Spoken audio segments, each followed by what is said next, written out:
must be a shack, it's swarming with rats. It must be for real, a face-to-face deal. He'll get drunk and cry and scream goodbye, then hang up the phone and pee outside. Everything's alright, now everything's gay. You two here, you're too far away. He's storming around his trailer nude. Never forget he believes in you. Don't like those mountains, stain. He's always on, he's in all the time. Big attack, we like making you. Everyone still spots, we're all ill-gotten meals. He'll treat you real bad, he'd bruise your face, but he'll be alone for the rest of his days. Don't like those mountains.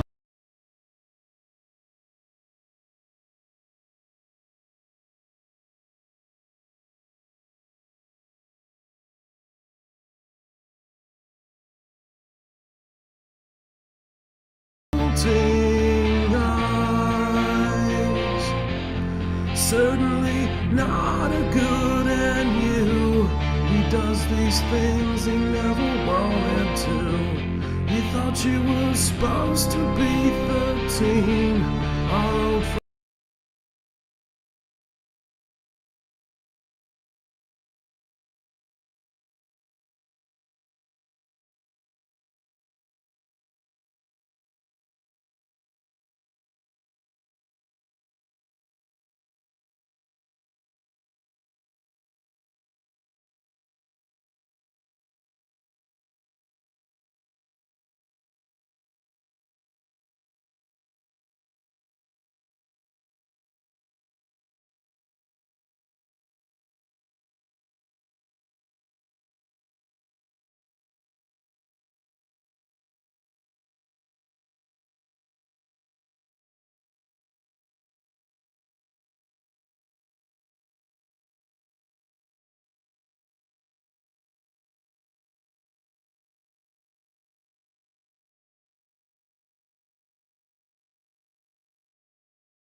the end, it seems. Sorry for that, the technical difficulties at the start there. It seems that every time I have on a guest, this happens, but I think it's pretty good now.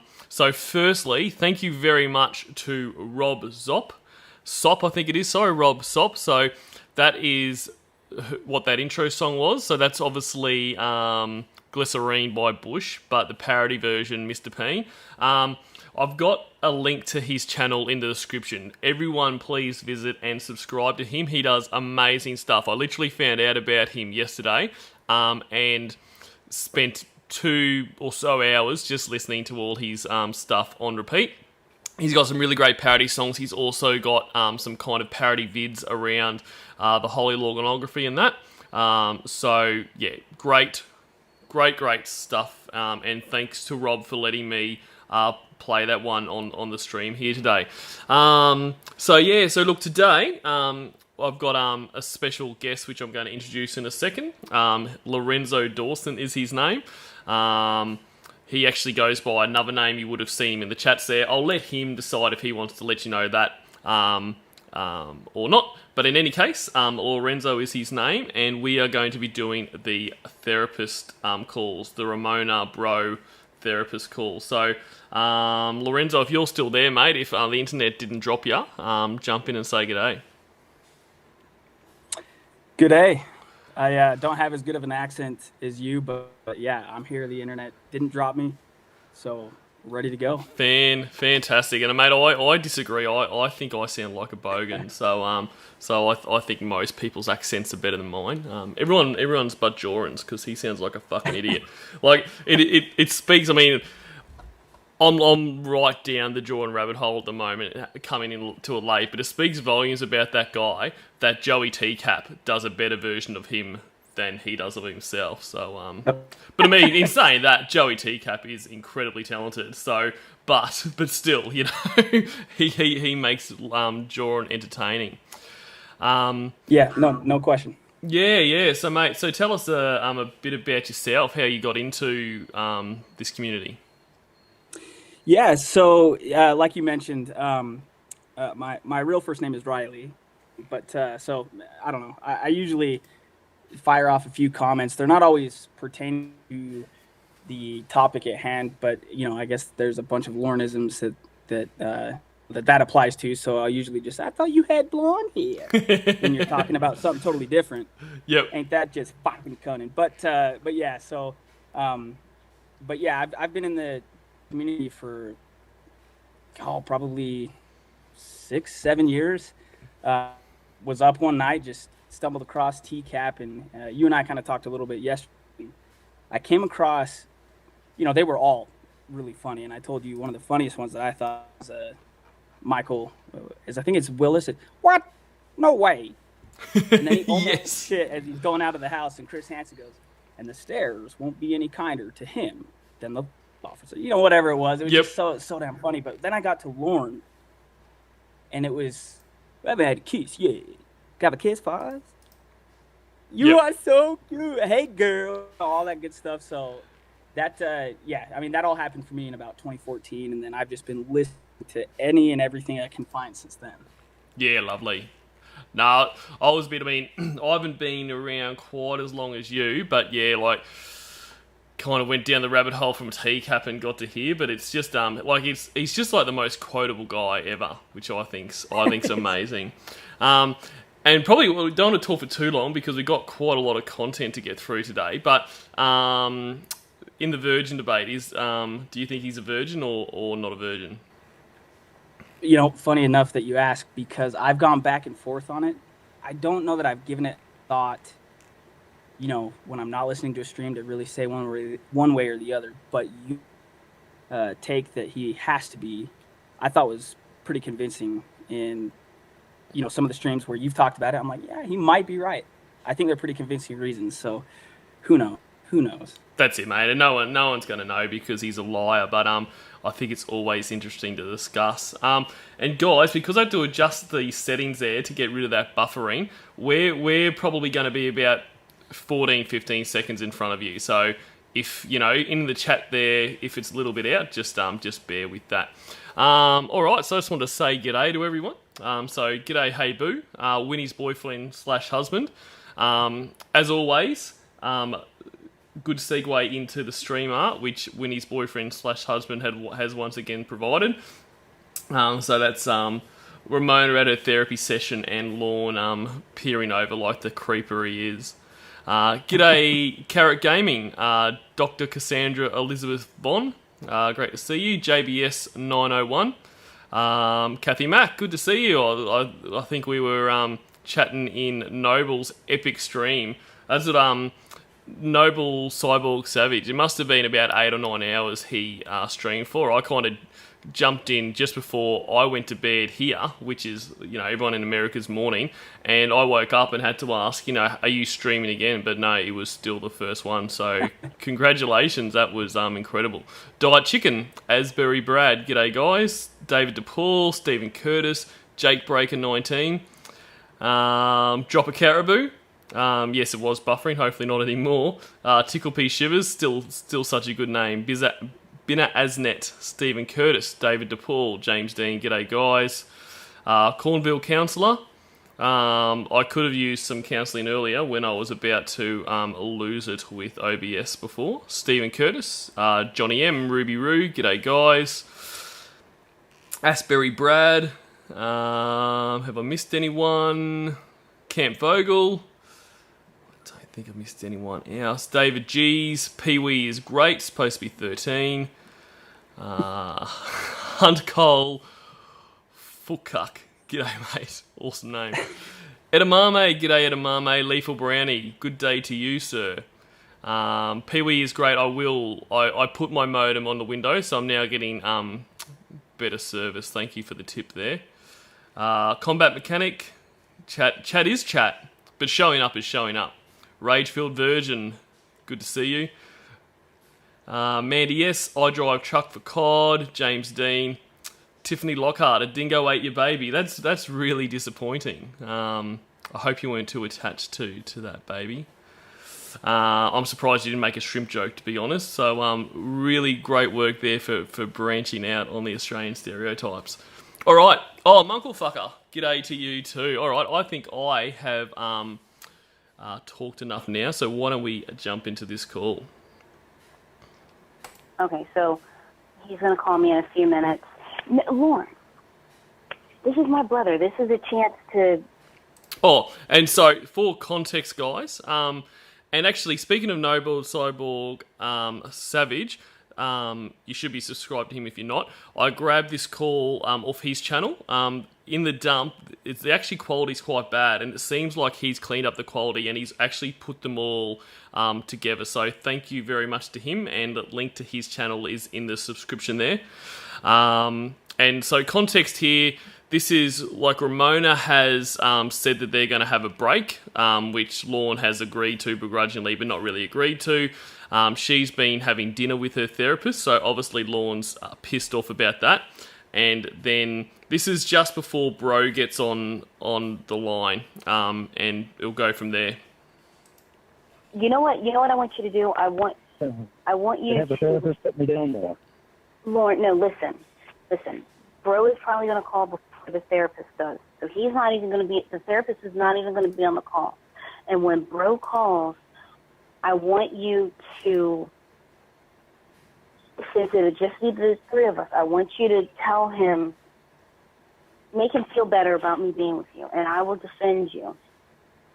How am I supposed to do that? All I know is the person I am now. Then tell him. Before was a messed up person. Then tell him. If it weren't for you, I wouldn't be the person I am now. Okay, so then tell Bro who you are and tell him that. Actually, talking to you, to one of your family members, I'm more nervous than I would be talking to Abraham Lincoln. Well, Abraham Lincoln is dead, so I think you could do that pretty well. Sorry, mate, you say something? No. I'm over here laughing. Just already, the wheels are already turning in my head. You know, she's giving him an opportunity to, like she said. Yeah. I just want you to. This is a chance for you to show my brother. You know why I should be humble for that. Exactly. But he's always like he's just always got periods of messed up. Like he was messed up. That's why the whole Kayla thing happened, and then he was all good, and then he was messed up. That's why he, responded and tried to meet Michelle Simpson, and then he was messed up. He just floats in and out of that. And g'day DNA and Wes Most. Exactly, Lorne can't be racist because his family likes Michael Jordan. And as we all know, if you like a black person, you cannot be racist. You only need to like one though. Like that's the rule, yeah. G'day Upgrade. Not prejudiced. That's exactly not prejudiced. Whitchert, T Davis. Cool. We'll keep going. I'll shut up for a little bit. I'm related to him, Bill. I'm related to Abraham Lincoln. Wait, you hold on. Say that again? I'm related to Abraham Lincoln. What? I am the genealogy, and she found out we were related to Abraham Lincoln. So look, now I don't know if he is or not. I've got no way of knowing if he is related to to him, but I doubt it. Like, I can't imagine that would be true. Does anyone know if this is actually true or if this is just another Lorne bullshit? Yeah, we need some fact checking, but I just feel like that's a hell of a card to play. Like, by the way, babe, I don't know if I've ever told you this. Yeah, I'm related to Abraham Lincoln. Well, God. that's right, and exactly, and he's following this off like she's just said. Basically, bro's not happy that I'm with a registered sex offender. We need to convince him that you're a good guy, and so he's like, I'm related to Abraham Lincoln, as if he's going to jump on there and say that, and he's going to go, oh, cool, no, that's sweet as. I mean, fuck as many kids as you want, mate. If you're related to Abraham Lincoln, all the good shit he did, he's something else. How? Distant relation, obviously. Distant relation. I don't know exactly how, but she's been doing genealogy for probably 30 years. And I think like 20 years ago, she found out that we were related to Abraham Lincoln. What? Yeah. Isn't that awesome? So, I'm very proud of that. so you are related Very to... proud of that. Exactly. He's very proud of that. He has done nothing. Like, I mean, let's assume he is related to him. All he has done is fit somewhere in that tree there, but he's very proud of that, as if that somehow makes him a better person because he might have some blood related in there. Somebody else has done the work, right? Like, I think he said it was his aunt that's done all the genealogy on it, so fuck all. He doesn't care to know how. I mean, if I'm telling you that I'm related to somebody and I'm going to boast about it, I'm going to know every step. It's like describing to get somewhere to some, you need to be able to go here, here, here, here for it to have any validation. Fuck, I don't know, man. I just am, but. Exactly. Yeah, exactly. G'day, Shins, and Wes Most has a request. Can we please remind the chat that it's Tiffany Lockhart's birthday today to put bananas in the chat? She's too shy to say anything. Yeah, look, that makes sense. Tiffany is very shy. Bananas in the chat for Tiffany's birthday, guys. Thanks very much. Her favourite food. Abraham Lincoln. Yep. On what side of your family? I think it's on my grandfather's side. Which grandfather? You have two on both sides of your family. And he's got this, amazing history here, but he hasn't bothered to do any investigation. And in fact, all he would have had to do is say, okay, which side is you related on? But no, he doesn't do that. At least know that. He's too lazy to even ask a question.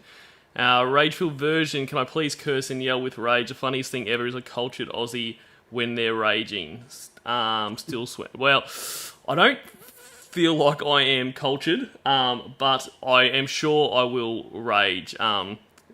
Lorne is pretty fucking infuriating in just about every call, and especially in this one. So I'm sure you'll get your wish if you hang in there. No, my mom's dad. On his side of the family, I think. Which would explain my grandfather's nose and my mom's nose. And my brother's nose. My uncle's nose, all of them. Wait, what about... Uncle. Oh, okay, Lorne, it's my brother. Hold on. Okay. Here we go. Lorne, my brother is on the call. Oh, I'm sorry, I missed you before, Bucktooth Bonanza. G'day, and looking forward to... So actually, Bucktooth will be on with me tomorrow. So yeah, look forward to that. Okay, so... Ramona? Hi. Hey, bro. Who's this? Hey, Ramona, what's going on? Nothing. I want to say, I'm gonna try not to cry. What's going on? I'm gonna stay at mom and dad's tonight. And I'm so sorry about everything that about my fucking credit card and all my money. Mom and Dad are fucking freaking out. I know. Freaking out. I know. And I'm like down in the basement. They're upset. See, I gotta imagine that Lauren's mind is racing right now. Yep. He's just like, oh fuck, fuck, he's here. I gotta go. But I feel like his mind's just racing and doing absolute thing because it's like, oh shit, now I gotta make a good name for myself, present myself well. What's going on with the credit card? They just hit him on so many levels here. They're just toying with him right in front of him. He doesn't see it. Yeah, exactly. And I reckon he's sitting there and he's, probably got that fight or flight going on right now. Do I just bail off this call? Or do I stick in there? So let's find out what he does. Oh yeah, upset's the understatement. Please don't be upset. What are you doing? What are you doing with this guy? He's stealing our money now? No, listen. No, he didn't. Listen. It was somebody who hacked into my phone who was affiliated with him. Oh God, this isn't funny.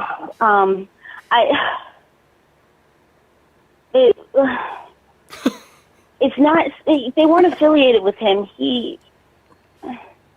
Make up your mind. Were they associated with him or were they not? Lorne. Don't yell at me. You never yell at me like this. Don't start now. Just, Lorne, tell him that you're a good guy and tell him that everything's going to be amazing. And just tell him. I'm a good guy now because of what Ramona's helped me with. It's not me. I don't steal, and I didn't steal anybody's money, and I don't know. You don't. So he doesn't steal anyone's money. This is.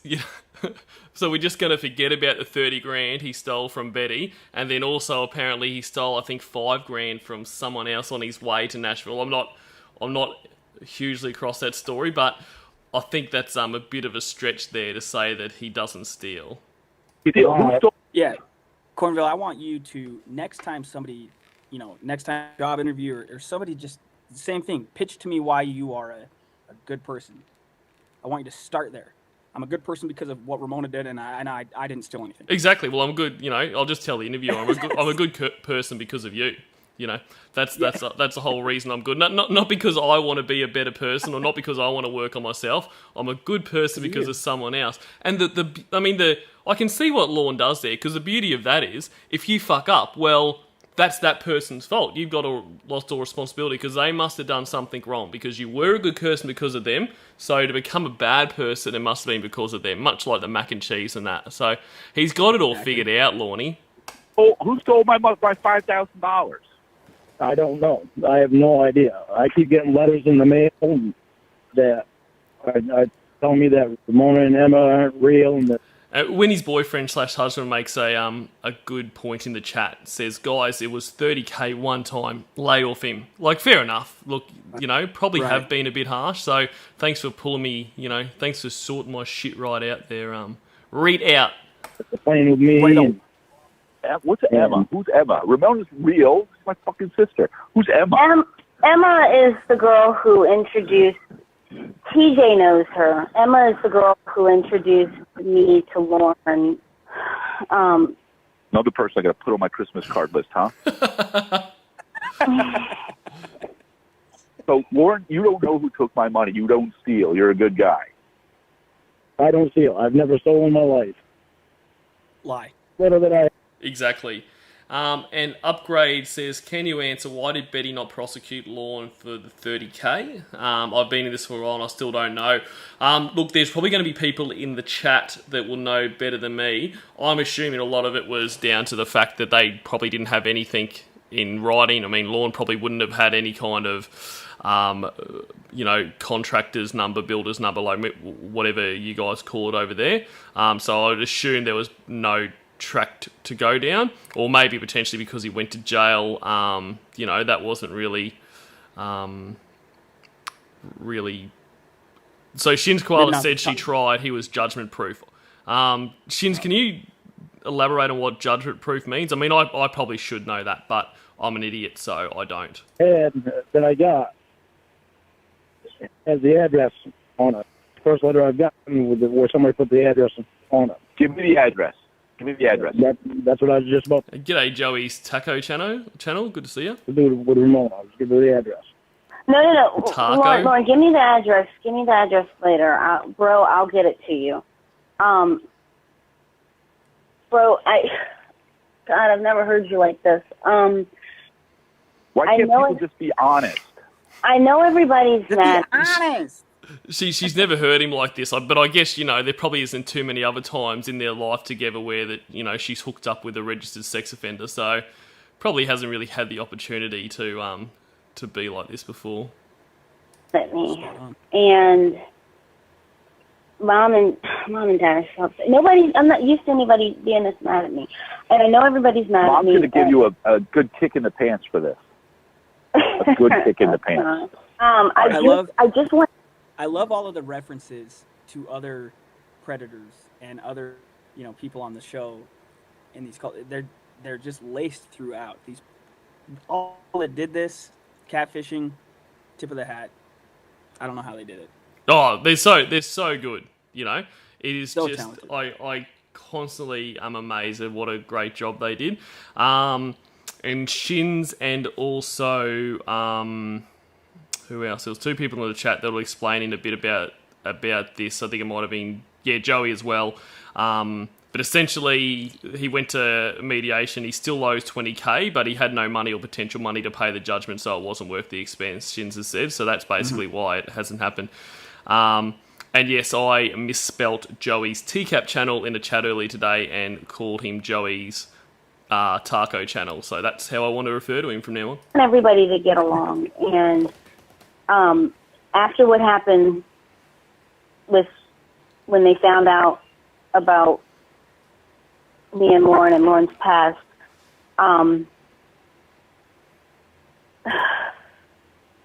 after that, they're real happy about that. And now you got money getting stolen and all this kind of bullshit because of this guy. And now he's saying he's just a good guy. I don't even go on the internet. I'm not on the internet anymore. I haven't been on the internet for months. Not on the internet? Why are you not on the internet? Did somebody call Yahoo Police? No. Bro, listen. Can I tell you something without you like? Lorne said that like he's like everybody knows it's this entity to him, the internet. Exactly. It's nothing to be afraid of. You just need to not use it to try to have sex with kids. Yeah, well, that's, he looks at the internet like, it did something to him and, this is all because of the internet. Like, he still can't see that this is all because he tried to fuck a kid. Like, the means he used to do it was the internet, but it'd be no different if this was in person and he tried to do it. Like, the internet was just the conduit for his crime, but he can't see that. Yeah, I think he needs. I mean, just my opinion. I think he needs to get off the internet. Can't do this. Oh my God. Yeah, and just want to point out what a good job Joey's done as the bro here, but also the fact that and Joey would be able to tell better the roles he did. Like he was bro. I think he was a doctor at one stage, like maybe when one of them was in, but he's had that many roles, and it's another one of these people that Lorne hears the same voice over and fucking over, and he can never tell that he's heard it before, outside of the one occasion where he was easily convinced otherwise. He's just such a fucking idiot. Go ahead. Absolutely. Fine. And since you already know about Lorne, and since you already know about things in his past, can I trust you to keep this part of everything from Mom and Dad? I don't know if they know. I don't want to tell Mom and Dad jack shit because Mom and Dad are beyond upset. They are so upset with you right now. I know. Listen. You've got these two handsome, rich guys in love with you. I don't understand why you're doing with this kind of stuff. Just listen, because I want you to understand. I'm listening. Why?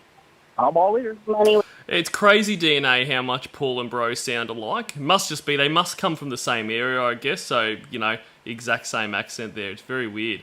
And thanks, Bonus Stallone. Thanks for dropping in. Was taken, and just why because I don't want you to think Lorne took your money. He did not, and that, I have no doubt in my mind, it was not him.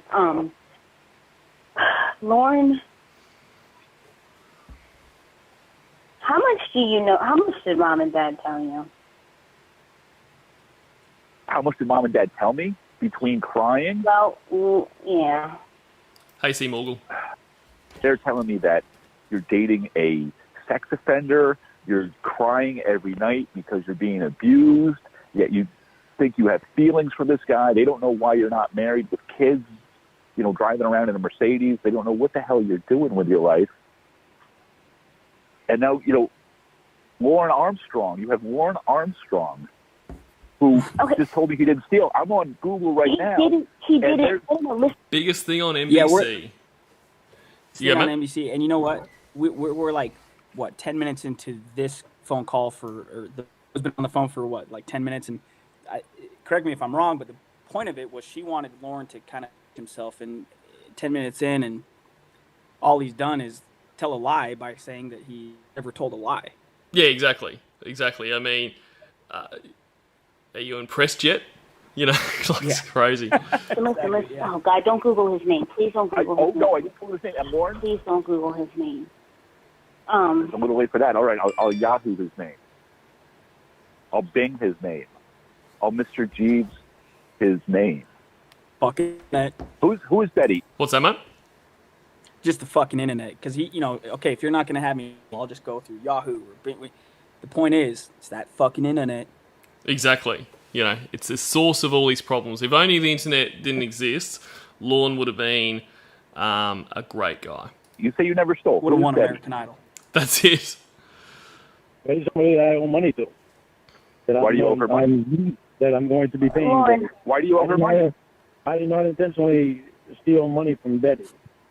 You unintentionally? So, yeah. He's gone straight for the throat. Oh, why do you owe her money? I did not intentionally steal. Reminds me of Andrew Burkett when he was laughing at Lorne unintentionally having traveled. That's it. Lorne never intends anything to happen. Everything just happens around him. Besides his actions, besides his motives, it just all happens around him, and he's just like a leaf in the breeze. Just going from problem to problem. Upgrade. Can I explain who is on the line with you? Yes. So we have Lorenzo Dawson on the line here.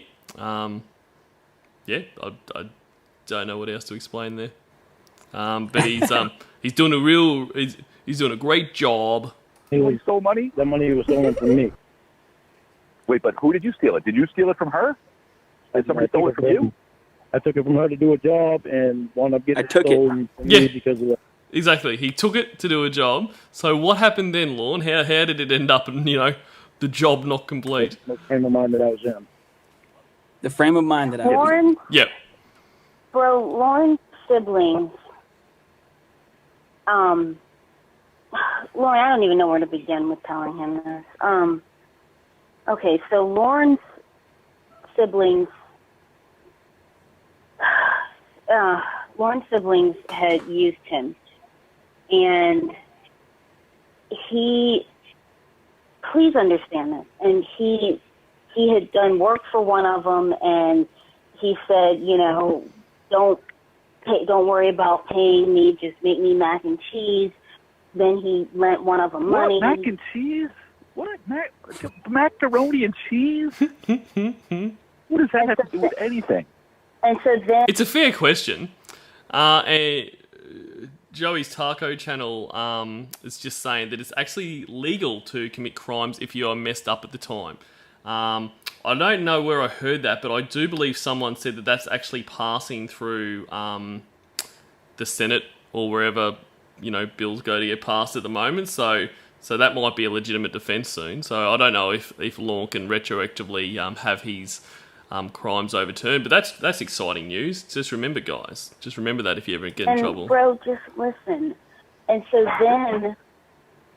then he lent one of them money, and he said, "Don't pay me back, just give me meatballs." And then he lent another one of them money, and he said, "Don't pay me back, make me deviled eggs."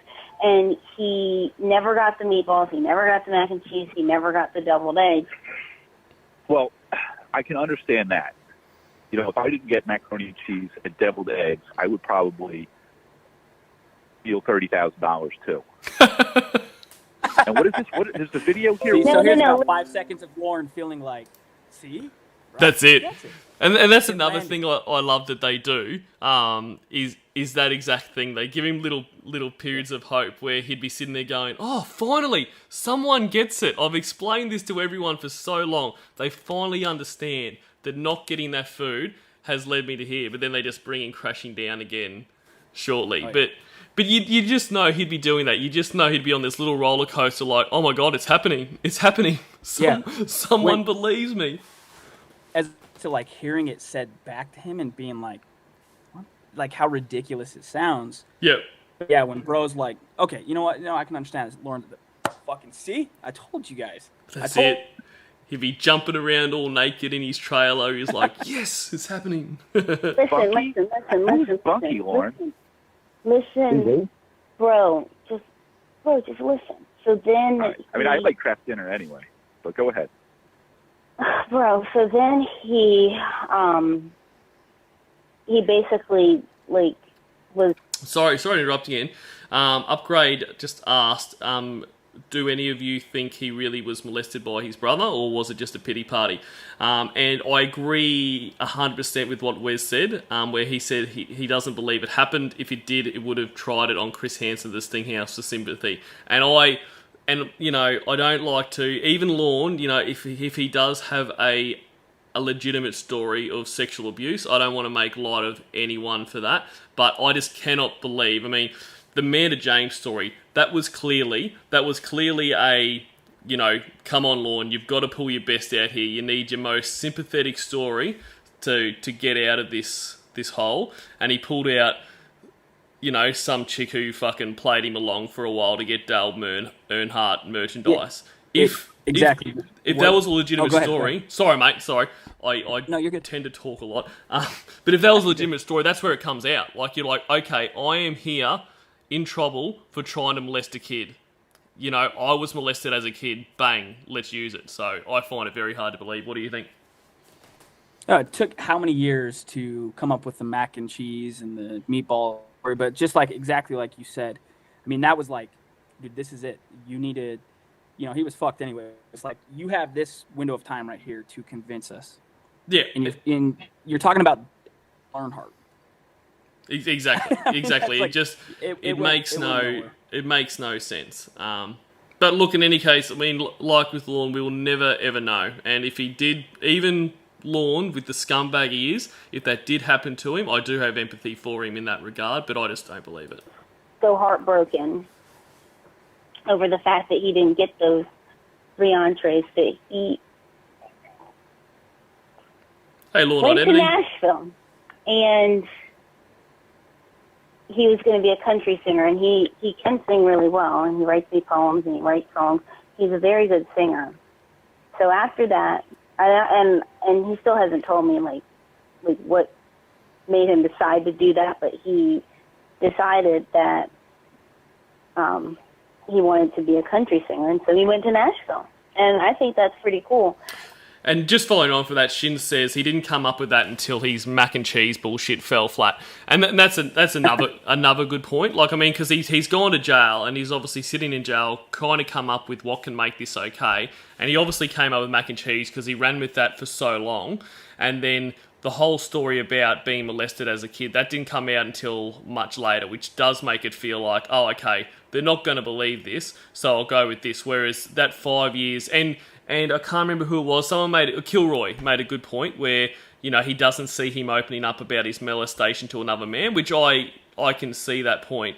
But I mean, it came out when they were reading, when they got him to read his chat log. So, like, this was, you know, if that was the case, you know, this would have come out with Ramona and that, you know. But anyway, once again, probably pointless speculation, but it's still interesting. And I mean, Yeah. you know, It sounds like a bad Phineas and Ferb episode or something. So Lorne But he didn't get goes to macaroni and cheese Nashville. and meatballs, so he became a country singer and Lorne, stole money? please take over. Lorne, please take over. I don't understand can't this. do this. Why are you not with the therapist? He calls all the time. He calls all the time for you. Look, just hush. Lorne, please take over. I can't do this. All right, take over, Lorne. All right, what happened was I had done some work for my sister. We're already laughing. Yeah. It reminds This was 3 me years of worth. Aunt Cat when he says it's like a joke. You're just waiting for the punchline. Yep. All right. What happened was it's just in a weird way. It's kind of like satisfying his ego because again now they've been on the phone for like 20 minutes and it's all of this discussion about Lorne, which I think in a weird subconscious way it's an ego fix for me. It's like, man, like it's not ideal circumstances, but look at how me being Lorne Armstrong, look at all of this tension. I've just got to find a way to navigate these waters, and then he'll be set. Yeah, absolutely. I mean that's like the unique gift that Lorne is. I mean, how many times have all of us heard this story, like ad nauseum? But it's still fucking hilarious. Like I can't think of many other people where this would still be funny now. Like I still genuinely laugh every time I hear it because it's just fucking crazy. It's mine. Yeah, that's it. And the way he tells it, he believes it. He does. I told everyone I'd tell y'all about my past. Yep. I'm not going to tell everybody about my past. And then he proceeds to tell us about his past. And it's like by the end of the video, you're like, what did I just watch? And you don't feel any sympathy or empathy for him. You're just even more convinced like this guy is like unintentionally one of the funniest, maybe the funniest person ever learned about. Ever. Yep. Exactly. And Tiffany's just saying in the chat, she doesn't think there's any connection between the amount of time it took him to say something and the validity of the story. There are many reasons for not saying something. My opinion, I don't know. And that's fair too. And I mean, look, honestly, it could have happened. And if it did, I feel like an asshole for saying that, you know, saying not believing it or whatever. But, you know, fuck it, it's Lorne. I don't know. That's in relation to him. Yeah, the molestation thing. Yep. For everything I've listened to, I've actually not heard that call. I don't know. Maybe I'll point me in the direction of what call that's in, so I could form an opinion of my own because I haven't heard him explain that. Yeah, if I remember correctly, it comes up at some point during when they're reading his chat log, and he's talking to, I think it was Debbie. Anyway, one of Tiffany's characters, and he's like, you know, did Winnie? Oh no, it must have been Debbie because he's like, oh, did Winnie tell you, you know, that I know about, you know, the pain, and that's how he introduced it. So it's one of those calls. I'll find it and link it to you later. I got it. Just hold it down for a couple of minutes, mate. I'll be back. Worth an example of what went on with me. I done $700 worth of work for my sister, and brought my crew up there and did it, and paid my crew, and told her just in return just give me macaroni. I told her it's a Christmas present. In return, just give me macaroni and cheese for a Christmas present. And I did the same for one of my brothers. I told him in return, just make me, have your wife make me some deviled eggs. I did the same thing to another brother. Gave him $425 for heating oil. In return, your wife just made me some meatballs.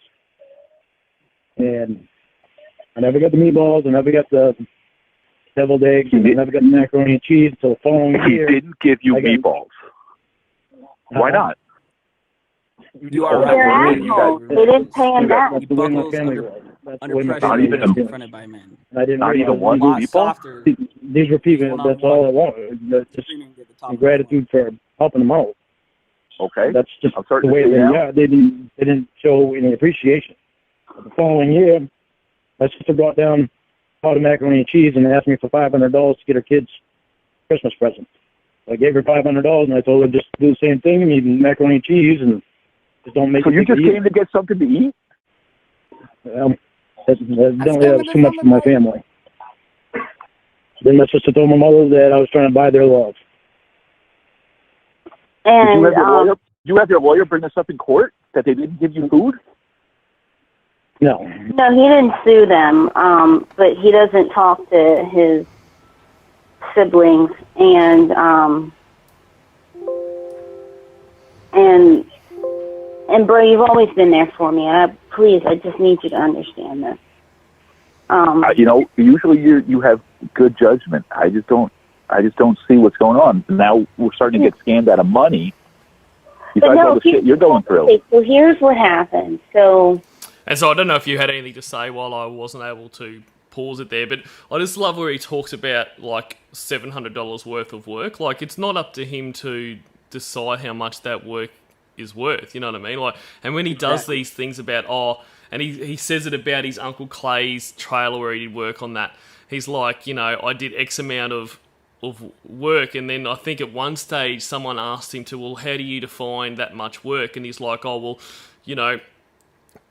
one stage he says something about if I was running my sewage business, that's what I would charge, or, carpenter's rates and that. But you're not running your sewage business, it's not sewage work, and you're not a fucking carpenter. So that doesn't matter. I mean, if you're going to use that scale, why not say, well, as a neurosurgeon, this is what I would charge per operation. And, so operation lasts about 3 hours, so I did 4 hours work. So, he owes me $80K. Like, it's just nonsense. Have a concrete formula. But again, just like when we started, I'm really proud of being related to Abe Lincoln. Yeah. I don't know. Fuck all, man. Don't ask me dumb questions like that. I just am. Accept it. That's it. Be impressed by it. Everything is nonsense. It's just nonsense that makes sense to him, and it doesn't matter how many times he is told things don't make sense. He just digs in, Yeah, just keep trying until it does. Because of Lorne not getting those things, it really. I know they should have let him keep the pizza and everything. See you, Carrot Gaming. Thanks for being here, mate. I mean, it's unbelievable. This is unbelievable. Well, because of Lorne not getting those things, it really messed him up. And so he... I asked him $30,000 after I had over $60,000 into it, which I bought my house off my brother that I idolized for years, and I gave him $20,000 down, and everything was supposed to be paid up, and he was I found out a couple months after I bought the house that he was $2,500 behind the taxes and $6,000 behind the payments, and it didn't stop there. There was 3 years worth of that stuff. Then, all right, so I understand now. So you left that job with Betty, and you took that money because you didn't have food. I get it. You got no appreciation in food. No, I took the job because I intended to do the job. I didn't intend. So what happened? I didn't intend to get screwed out of money, and I wound up getting screwed out of money by people that I cared about. Yeah. Lorne, right? Lorne felt that because he got the money that Lorne felt that because the money that this lady Betsy had given him got stolen from him, that he didn't have to do the work for her. And so... Lorne didn't think that. That's not what it... What did you think? Oh, now he's talking about himself. Yep. In third person? He did. Lorne didn't think... We've now entered... I've listened to this before. I've never noticed that, but... Yeah, we've entered the portion of the Lorne cycle where he's now referring to himself in the third person. Buckle up. That's it, mate. Keeps giving. They got somebody else over there to do the job and gave me the opportunity to go over and do it, but I was so ashamed that that's when I decided to just leave and go away so I could just be alone. And so he went to Nashville. Like a balloon deflating. It got weaker and weaker and weaker and weaker, and it's like, do you believe that? How does he think that this is like working? Does he really believe that her brother's going to be like, oh yeah, man, I just really misunderstood this guy? Unfortunately, I really do think he does. Like, I think he thinks this is solid. Like, especially at this time, like, Ramona being, the first real catfish. I mean, outside of Emma. Right. So he probably hasn't heard as many times as this is bullshit. Not that he probably still thinks it's fine now, but I reckon he's gone into this, he's thinking, I'll say this, and by by the end of this, not only will they, be apologising to me for the hardship I've been through, but he'll be saying, Ramona, forget that fucking therapist. What does he know? This is the guy. Get down to Maine. I'm going to tell mum and dad to start planning the wedding. He didn't get his mac and cheese and he was messed up. It's completely understandable. That would be her new main objective. That's boom. I like it. Thank you. To be a country singer, and he. Now you said you were paying never raped a Betty child. back. Bro, How listen, bro. Contrary to what mom and dad think, he's never raped a child. He, at least not that I know of, Lorne. But not for lack of trying, Like, he holds on to that himself. Like, he's like, what's he say at one point? Because like everything with Lorne, he finds the most disgusting way to say things. At one point, he says something like, my dick's never been inside a child, or something gross like that. But I mean, it wasn't for lack of trying. It was, if Kayla was real, well, it would have happened, and it would have happened more times. And also, if the MySpace girl showed up, it would have happened. So it's such a stupid fucking thing to say. But yeah, despite him saying he meant a kiss on the cheek. Yeah, that's right. And he's like, I wanted a kiss on the cheek, but still, there's no occasion to get a kiss on the cheek from a 13-year-old. Like, even if that was the case, which it isn't, that's no better. Yeah. And the whole thing around, well, you have all of that chat laying out exactly, like in painstaking detail, what you want to do, and you show up. Like, at that point, it's over. But I think he holds on to, and he probably holds on to it in himself to some level, that no one can say what was going to happen. So, no one can say that if Chris wasn't there, as the night progressed, he wouldn't have suddenly gone, oh my God, I realise what I'm doing. This is awful. I can't do this, and run out. But I mean, that would, in my opinion, that would never happen. But that's all besides the point, because I mean, at this point, he had already fucking been on cam naked for however long, made her experiment and all that kind of shit. So there's no difference. He just needs to shut the fuck up. Yeah, he felt no shame for this. And he continues to by being defiant and indignant. But he said he left Maine to go to Nashville because he was ashamed. Like, you can't pick. He picks and chooses, and everyone can see that he's just trying to put this puzzle together. And it's just this incredible entertainment watching him try over and over in a bunch of different ways. Exactly. I don't. Lorne's never raped a child, and like mom said, some snide remark when I came in about something about you dating the rapist or something. I didn't listen. She's had a bunch of attempted rapist, Mum. Attempted rapist. Get it right. Get it right. Get it right. things to say. But anyway. But a failed rapist. Well, no. Well, he didn't rape a child. Well, right. He didn't, like. And g'day, Chicken Mansion. Yes, the thumbnail nail is hilarious. So big shout out again to Winnie's boyfriend / husband for that. What happened was he was really upset, and he was really upset, and he was really lost. That's the word, Lorne. Lorne was lost. And so when Lorne went to Nashville to become a country singer, that really could have and should have been, for him, like this new beginning. Because Lorne, I think that had it worked out, you would have been a country singer, and you would have been telling everybody back in Maine to kiss your ass, and that you're now rich, and they're not. Am I right? Well, without a doubt. I mean, I don't think that's even in question, is it? I mean, had this not happened to him, if he wasn't targeted by NBC and Preferred Justice to trick him into going there, he would have been probably one of the best country music singers we've seen. Do you agree?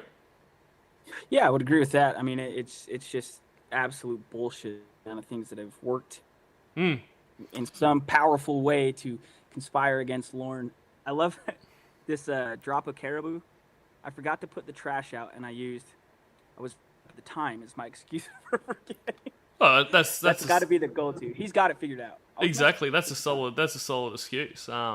Never ever fails. But yeah, look, it is a shame. I mean, Lorne just had untapped potential. You know, I don't think we could say where it would have ended. So, what a shame. The universe owes him an apology. It does. The internet. It absolutely does. Lorne, that the internet was messed up at the time. And we all owe him an apology. To be fair, I mean, we should have really been campaigning for his country music career to take off. eBay. And Why aren't you a country singer? well, he was going to karaoke, he said, but Right. something happened. I don't know if I need to get into it, but basically he got caught up in a sting. He didn't rape the kid. Oh yeah. No, they caught him. And so I don't know how much you and Mom and Dad know, but he got caught. Mom and Dad watched the whole video. They did what? That whole video of him like sitting in the chair and getting the butt warmer going on and smiling at that. What's that, mate? Just the visual of him sitting in the chair and his Yep. lawn mowing shoes. And, you gonna sit down? Yep. It's getting hot. How come? And then Chris goes, not a whole lot. That's it. And that's another thing. Crashes down. It doesn't matter how much I watch that, it's still funny. And it, especially like when you compare it to the other stings, where like this is the first time they had that chair, where the legs come up and all that, and it's just such a different dynamic where like they're stuck, and that's what it like. He froze really which is understandable. I mean, I think anyone would freeze, but he's just stuck caught in this really comfy chair with his ass getting hotter and hotter.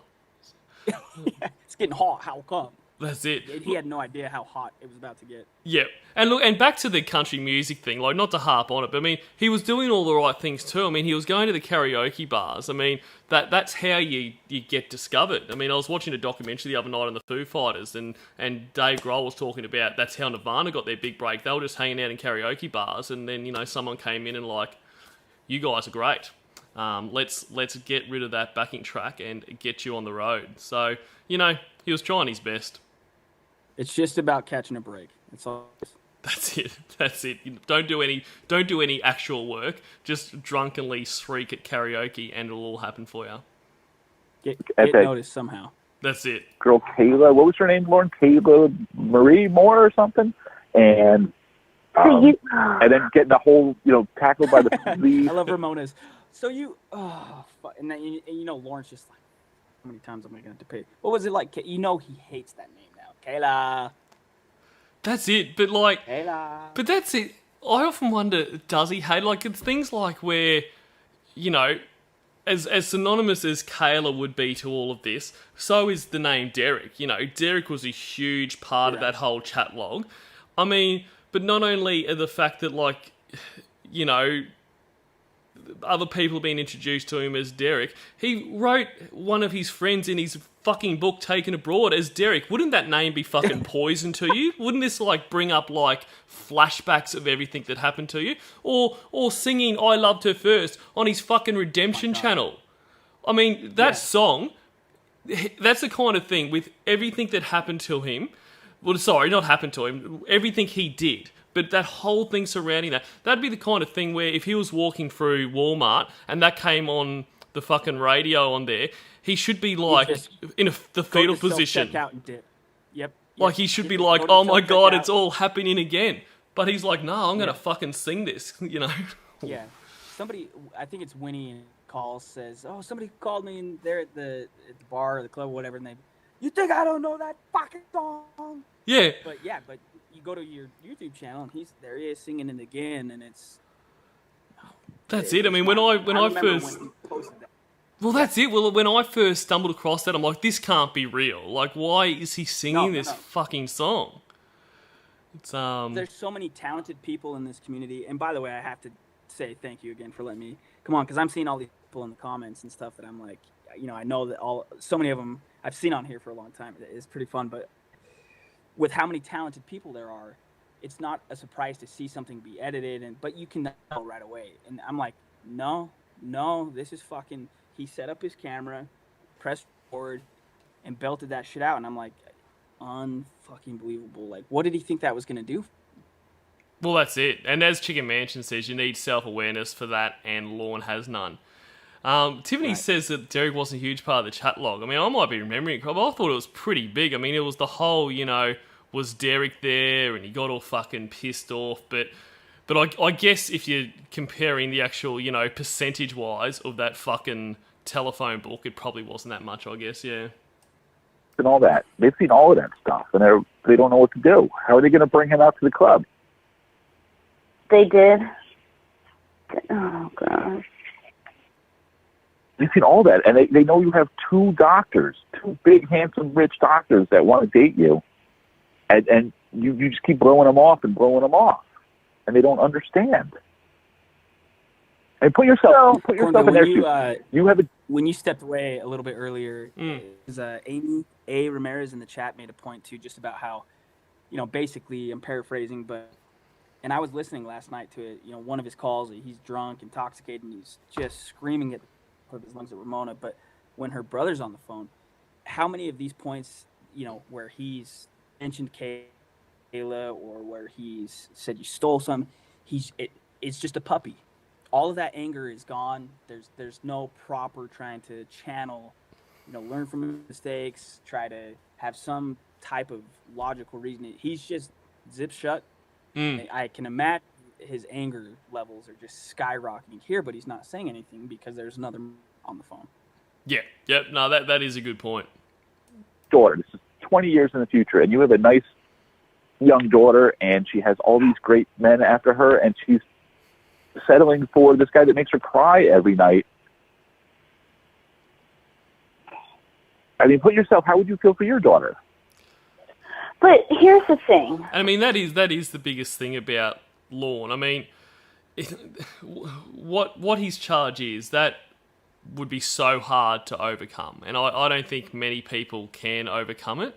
But it's not like he's even tried. Like, it'd be, one thing, if he's got that, it's always going to be a stain on him. He's always going to have, his RSO in place. But he makes no effort to be better at all. Like, it's not like he goes, okay, but I'm not going to be an abusive fuckhead. I am going to engage in counselling to try to make sure that I'm not a danger to anyone anymore and that kind of thing. But he's got no redeeming quality. So even if this was real, and even if Ramona, for whatever reason, had decided that instead of these attractive, successful doctors and stuff, she wants to be with this dickhead, at least if she could hang her hat on, okay, he did something awful. He can never be forgiven for that. But look at all this stuff he's done. Look at how well he treats me in that. He treats her like a fucking pig.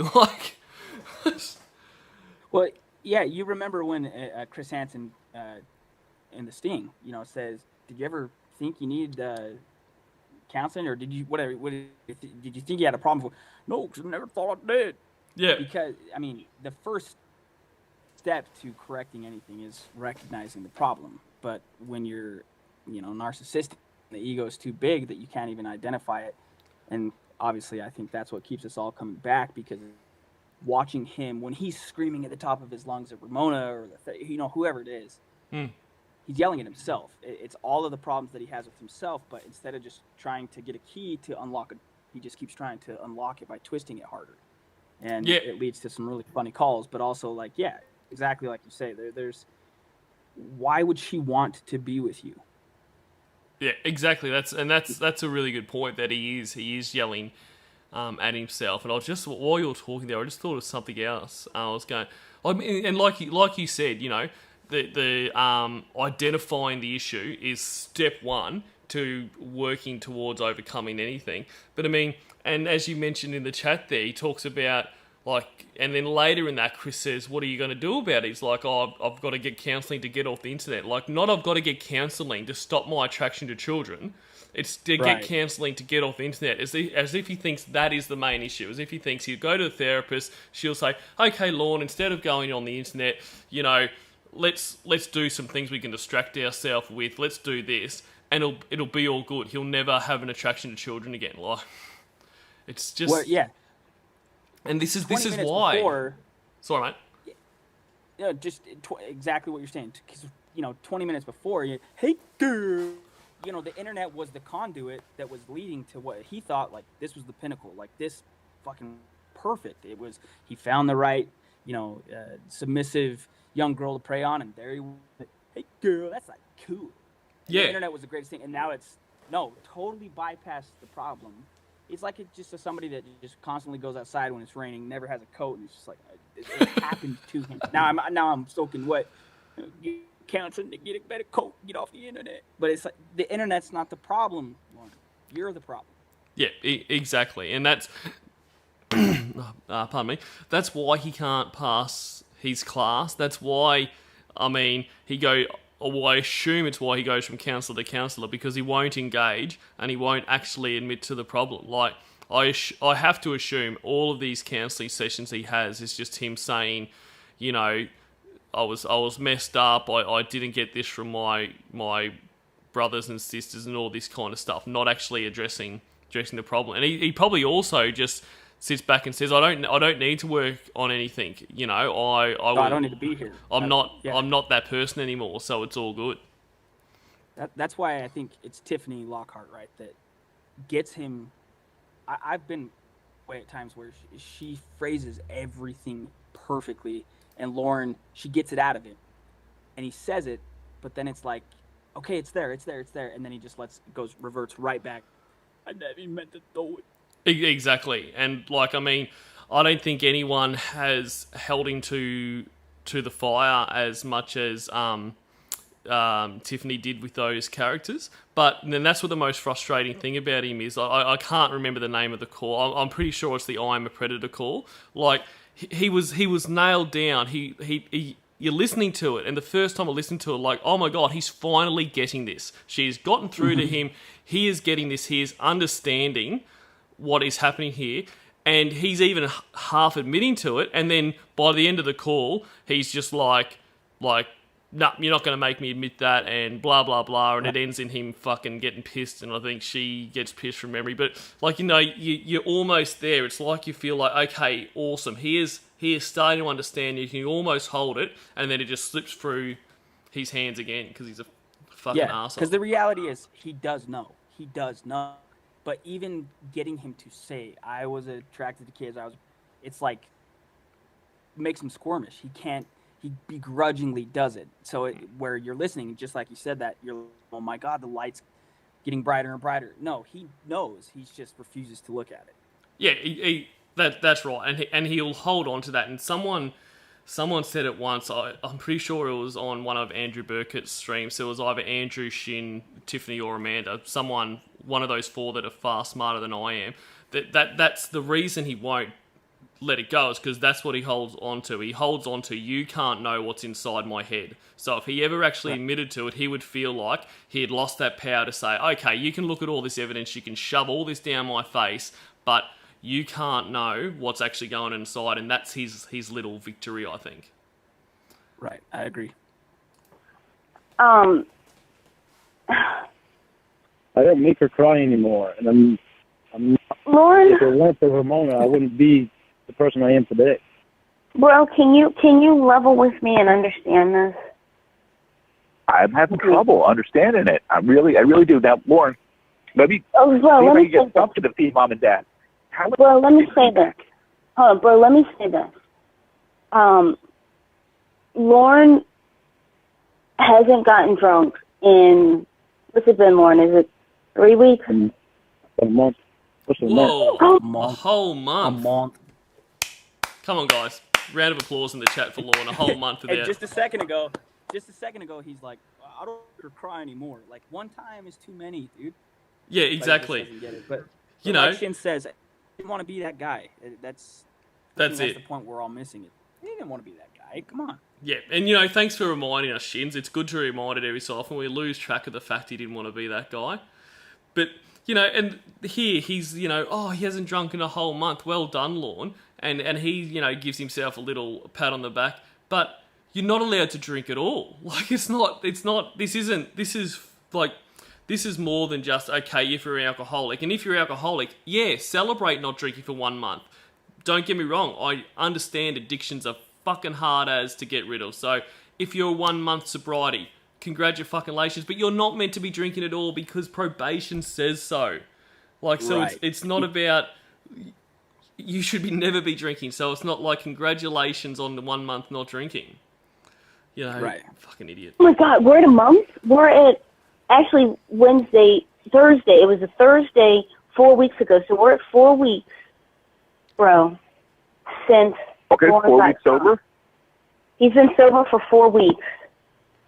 And I still don't want beer or any He kind of said he alcohol. wasn't going to drink anymore. He has been sober for 4 weeks, and I want to I want to be honest. I think, and Lorne, don't get mad at me for saying this. Pay attention. Okay, Lorne, please don't get mad at me. I think that his therapist, or not his therapist, I think that his his probation officer, I think that his... You didn't know he was on probation. He's got officers, he's got therapists, he can't drink. Well, okay, here's the thing. I think his probation officer should keep him on the breathalyzer. And now, Barry, my therapist, doesn't think that that's a good idea. Well, he says something like that it's just a Band-Aid or whatever, but I think that as long as Lorne isn't drinking, it doesn't matter why he's not drinking, it's just that he's not drinking. Okay. I like green apple now and then, but I don't get drunk all the time. Even if what about... even if I don't have the breathalyzer, I still don't Lorne, drink when anymore. was the last time you ate meat or an animal product at all? When was the last time? Because I'm a vegan, and I know Ramona's a vegan. I know, and she wants me to be vegan too, and I wouldn't do anything that's gonna make her happy when we're together. That's what I'm gonna do. Right. When was the last time you had some bacon? Hey, when was the last time you ate a taco? I don't or a hot eat dog? bacon. Do you eat tacos? I don't know. I don't like tacos. Do you eat hot dogs? I used to eat hot dogs. When was the last time you ate a hot dog? Last time I ate a hot dog, I think I was like 5 or 6. Really? That qualifies as used to having eaten them. I really find that hard to believe that the last time he ate hot dogs was 5 or 6. And, like, why lie about that? It's like, you know... Right. It's like you just think this is another brownie point. If I convince him that, you know, I'm hardcore vegan now, he's going to overlook everything else.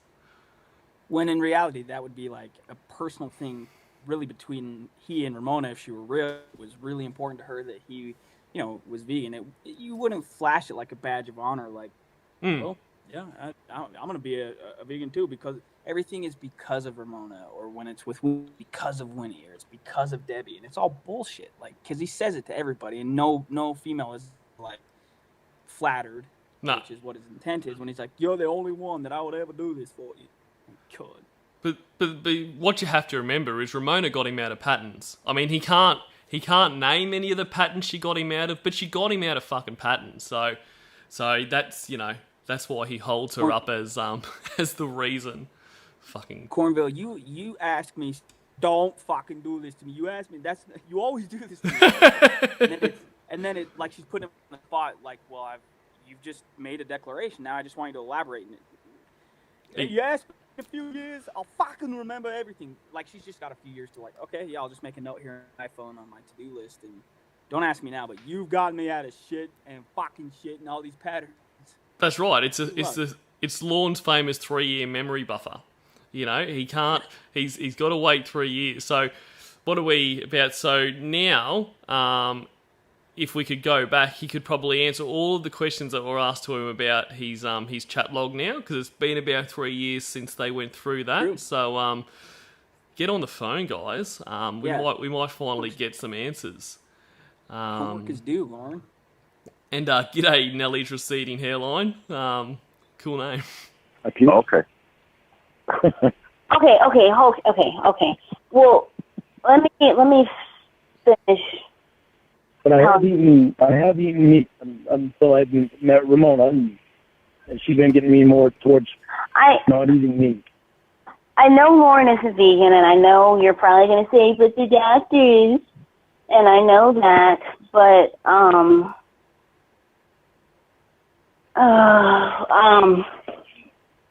so anyway, so Lorne got caught in a sting, and... Oh, yeah, I know.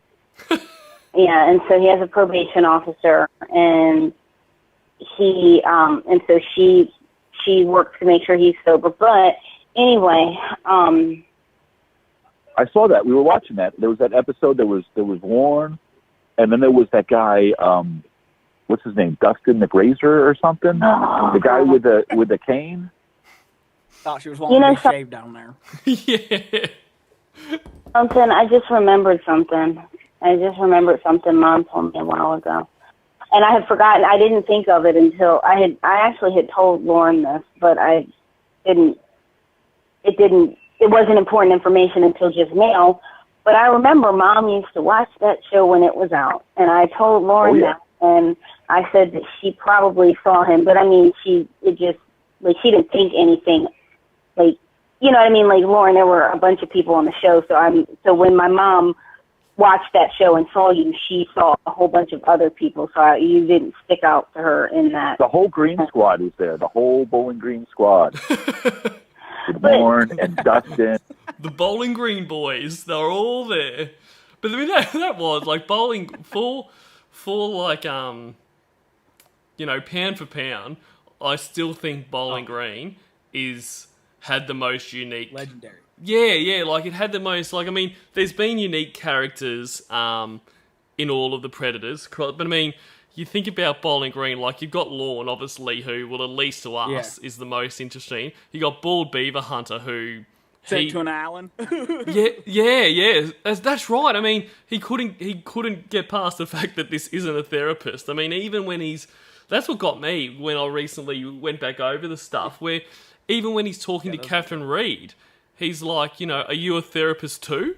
Like he said, you a therapist too. So even after the cameras came out. And he's like, I'm Chris Hansen from NBC. He still thought he was Chris Hansen, the therapist from NBC. From NBC. Yeah. Like as if they've got some fucking Dr. Phil show or something, like Dr. Chris, who goes around and sets all this up so he can interview pedophiles. Right. Yeah, no, sorry, not interview them. That's exactly what it is. Sorry, I mean, treat them like it was, and then you got that fucking Michael Patterson was there too. The ex, I don't know how much he had to do with law enforcement, but claimed to be a detective and all that kind of stuff. Like it was he got tased. That's right. He was the one who got tased and fucking screamed, and not that I'm making fun of that. I'm sure getting tased fucking sucks, but probably hurts like hell. But it's laughable because he was in position to be getting tased. Yeah. In the first place, That's it. But like there was and just so many quotable moments from those. It was a pretty good sting, as far as they go.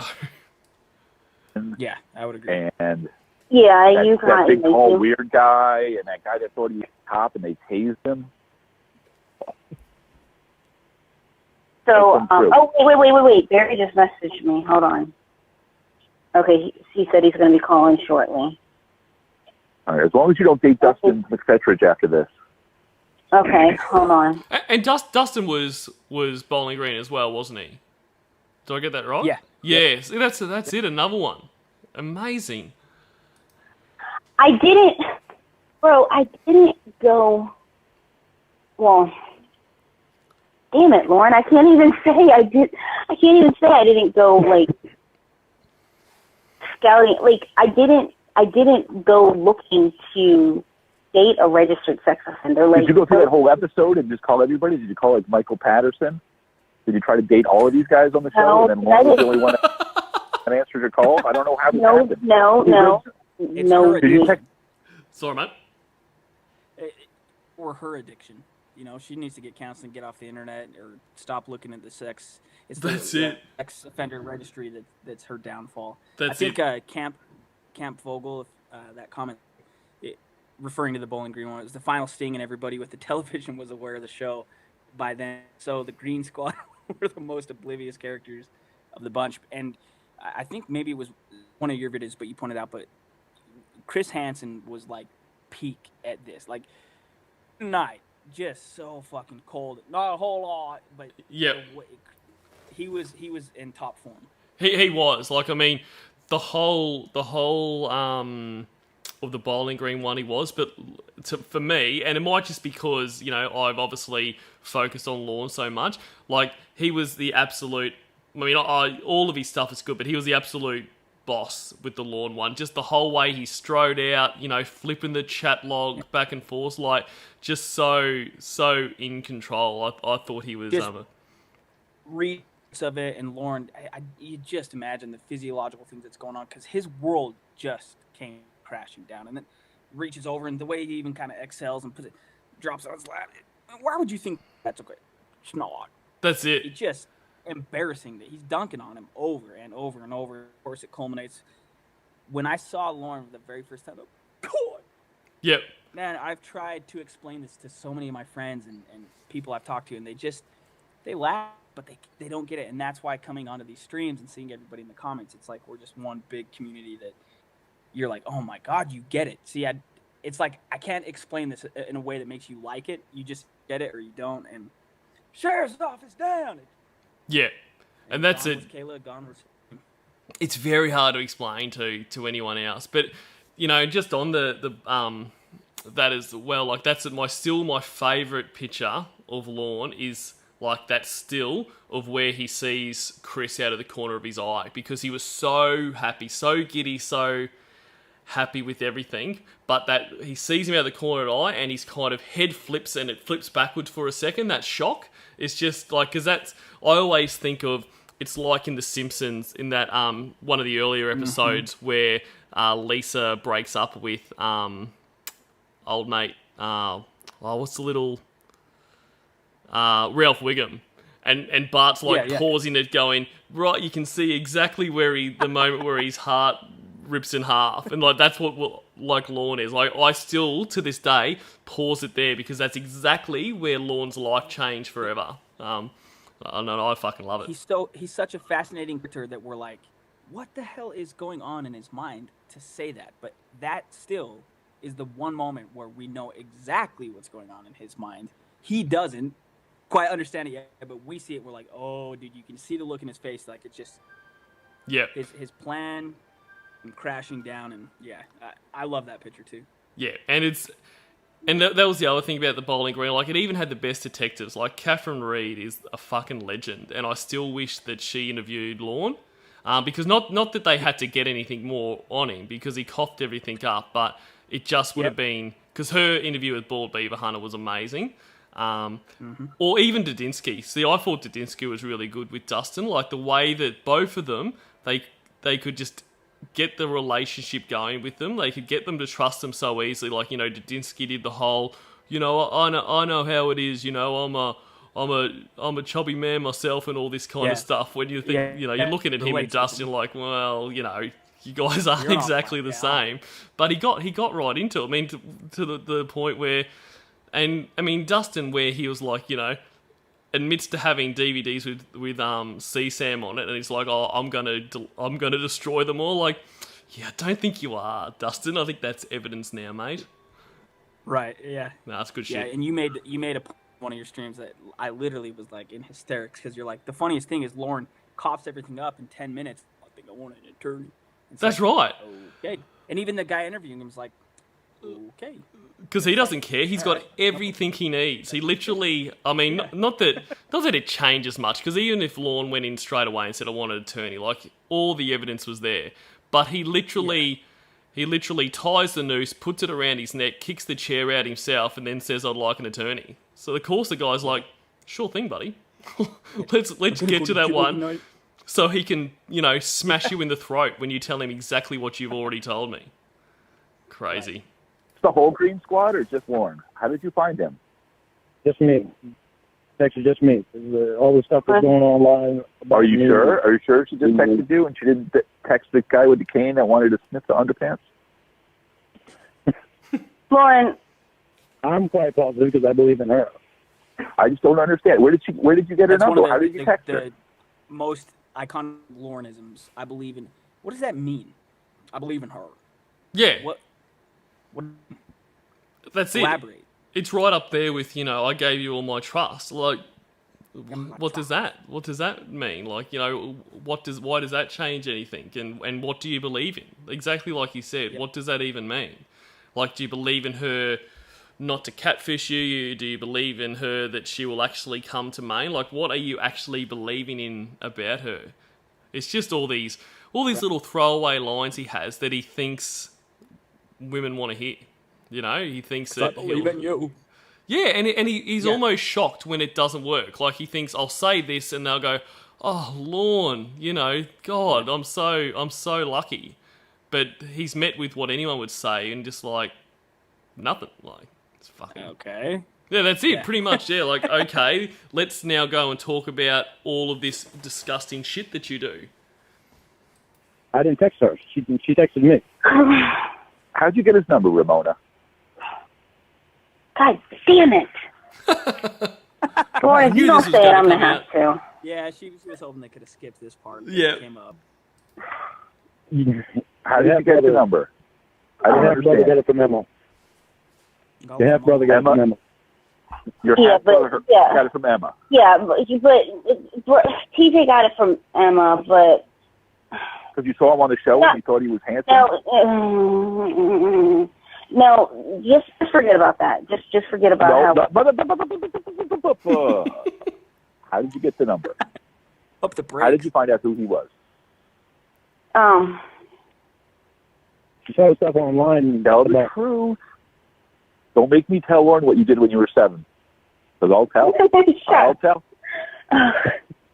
Lorne. Go ahead, tell me. Oh, God. He's totally missing the mark.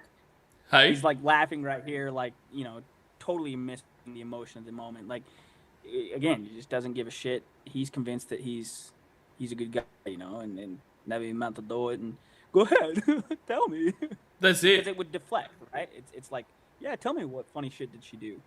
That's it, 100%. When if it was just her online, if it was just those two talking and say, what do you mean what you did when you're 7? You fucking cheat on me? Yep. It's, absolutely. I'm about to tell. Okay, shut up. Let me just tell him. Oh, God. So this is why I love Bro, because even though we're angry at each other right now, we can still have back and forth banter. Lorne, Lorne, when Ramona was 7, she was Okay, I'm going to tell him. I'm going to tell you. Bro, be quiet. Bro, okay. I saw his registered sex offender profile, and I messaged him. What? Completely I thought normal. you told me online. Yeah, what? It's the new Tinder. It's going to take off. Yeah. Now, saw most his people use, like, Match.com or OkCupid, and you're using the registered sex offender file for dating? Well, I would rather look at registered sex offender profiles for a boyfriend or a husband than to look at OkCupid. That's thing one. Thing two,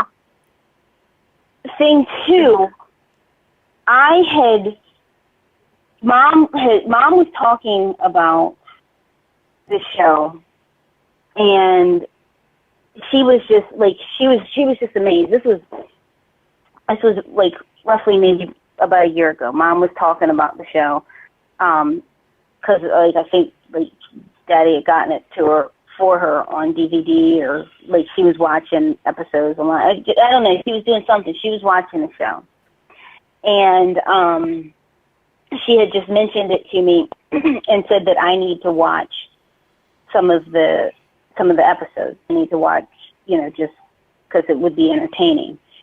And so I Googled it. And so I Googled To Catch a Predator, and I Googled like something like To Catch a Predator, like not convicts, but To Catch a Predator, men who were caught, something along the lines of that. And as a suggested search on Google, it said, I believe what I'm hearing. To Catch a Predator, Lorne Armstrong. And Lord, this sounds weird, doesn't it? saw his registered sex offender profile. I wasn't looking at him as this guy's a reply registered. from Lorne. That's right, Lorne. You're asked a question. It's rude not to answer. No comment. No comment. Sex offender. I was looking at him like this guy looks like a nice guy who, you know, I described it as there's a truth in his eyes. And What? that You notice registered sex offenders closer to us. You don't have to go all the way to Maine. damn, Damn. that was hard. That was rough. Is she like saying damn because she wishes she thought of that earlier, or? Right. Well, that was- You can go either way with it, but yeah, he's basically just she's sitting here trying to say I really felt something. He's just totally saying no, Yeah, bullshit. she just slammed If him. that's, if that's what you wanted, you could have just got it here. That's right. Yeah, no, it's pretty good slam. Lauren, get this. When Ramona was 7, she used to steal diapers, and because she was so small, she used to wear them, and she'd wear them under her clothes, and then she would just fill them up all day long, and nobody knew for like 2 weeks till we found a whole pile of diapers under the bed. Damn it! Can you believe that? Damn it! And damn it, bro, just shut up about me and diapers, okay? Just shut up. You're not supposed You love the diapers. You Just love them. be quiet. Just be quiet. I know. Oh, Lauren, how gross is that, right? She told me she does. You told Lauren? The convenience. I know. She like goes to these parties, and she like has a bottle, and like just is like goo goo gaga, and they pay somebody to like change diapers and stuff. I'm not. Her mom and dad know the whole thing. Oh God.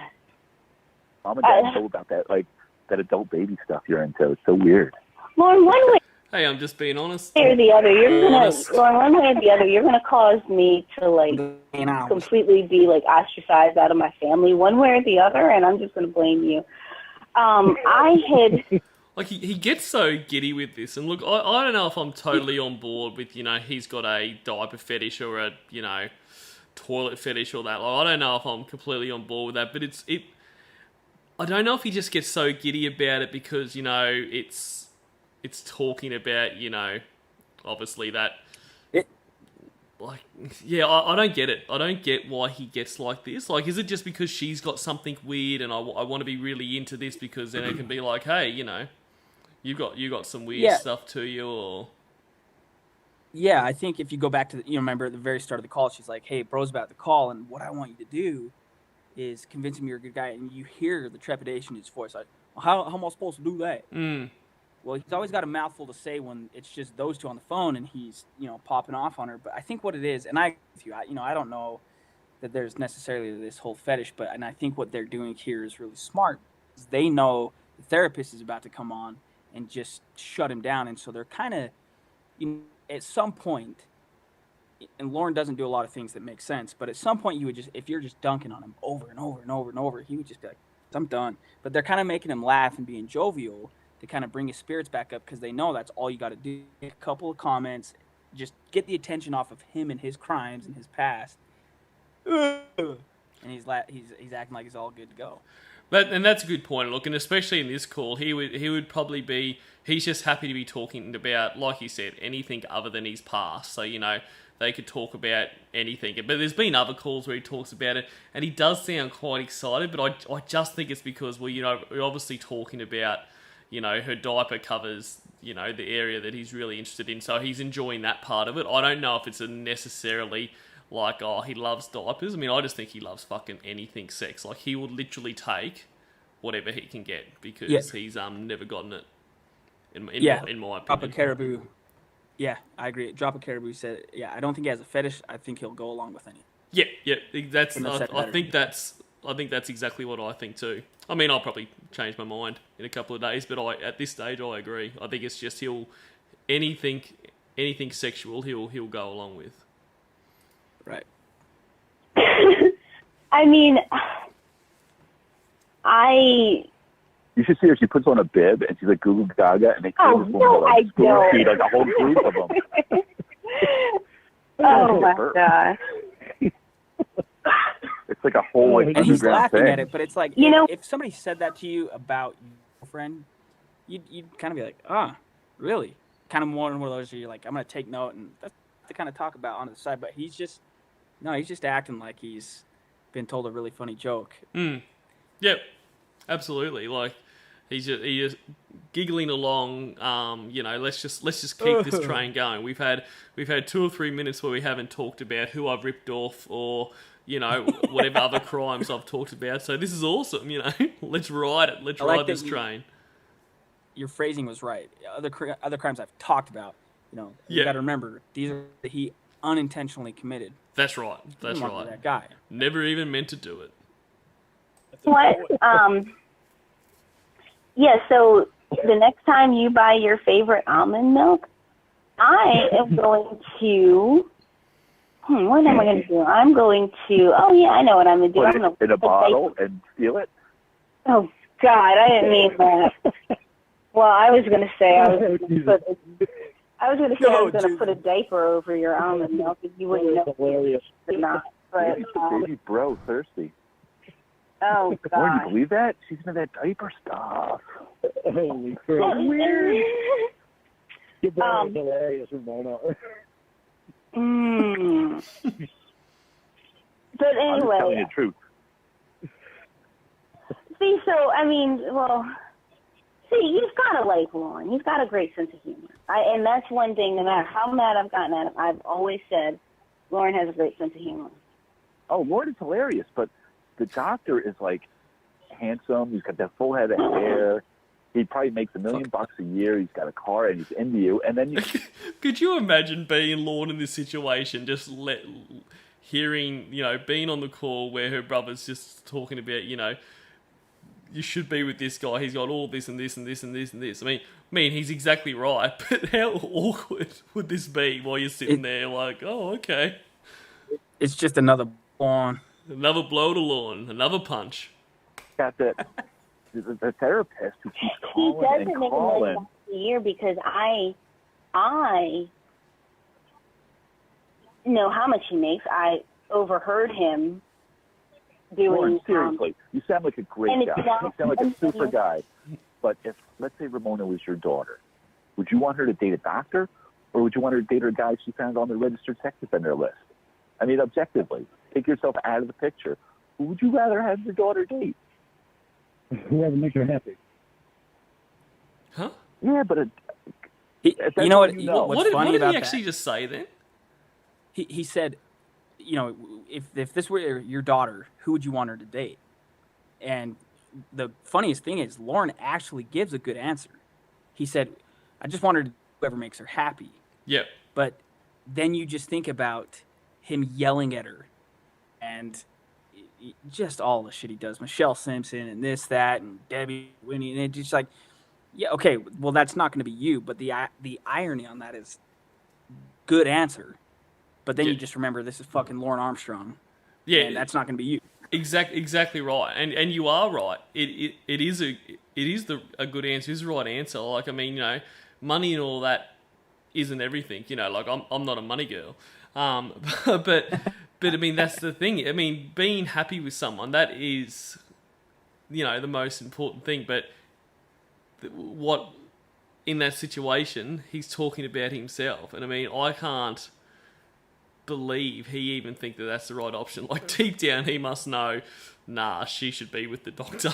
But it goes back to, remember when she spills the beans and tells him everything, and then he comes back 2 weeks later totally forgetting the answer that he just gave, whoever makes her happy, where she flat out tells him that she was catfishing him, that it wasn't real, and that it that she doesn't want to be with him, but he just keeps coming back and he keeps believing it. So it's like, man, he threw a Hail Mary with that answer. It was like, yeah, that was the right answer. There's just no substance behind it because he's Lorne Armstrong. Yeah, and I believe he thinks that, he fundamentally thinks love overcomes all. Like and I think that's why in part, I mean, I think the largest part he sticks in with all this because the alternative is like crushing loneliness. So Right. it's better to be catfished and treated like this than have nothing in his mind. But I do also think he thinks that love overcomes all. So eventually, one of these girlfriends is going to be like, okay, yes, he's all of these things, but I truly love him and I'm going to overlook this. Like, it's never going to happen because he's got too much to overcome. And I agree to an extent. People, if you love someone, obviously you see the good in them, and there are probably personality faults that you overlook. But there is too much for anyone, I believe, to overlook. And the problem with Lorne, if he was ever to have someone, a real person, in person, that person is going to be incredibly vulnerable, because if they're in the situation where they go, my best option is Lorne, they're obviously in a really, really bad situation, and that is prime for him to take advantage of them. So he's just... Exactly. Everything exactly is wrong right. about him. Yep. Sorry, Lorne. Not really, though. And they both make her happy. What would you want? Whichever one makes them. Okay, well, here's the thing. Whichever one she's happiest with. It's not my life. It's hers, and I'd want her to live her life being the happiest that she could be. Yeah, but wouldn't you be a little bit... And here, this is where I would have loved if directly after he said that, I just wanted to be happy. I want to be with whoever makes her happy. If she went, Lorne, that is lovely, and who is going to make me happy is the therapist. So, thank you.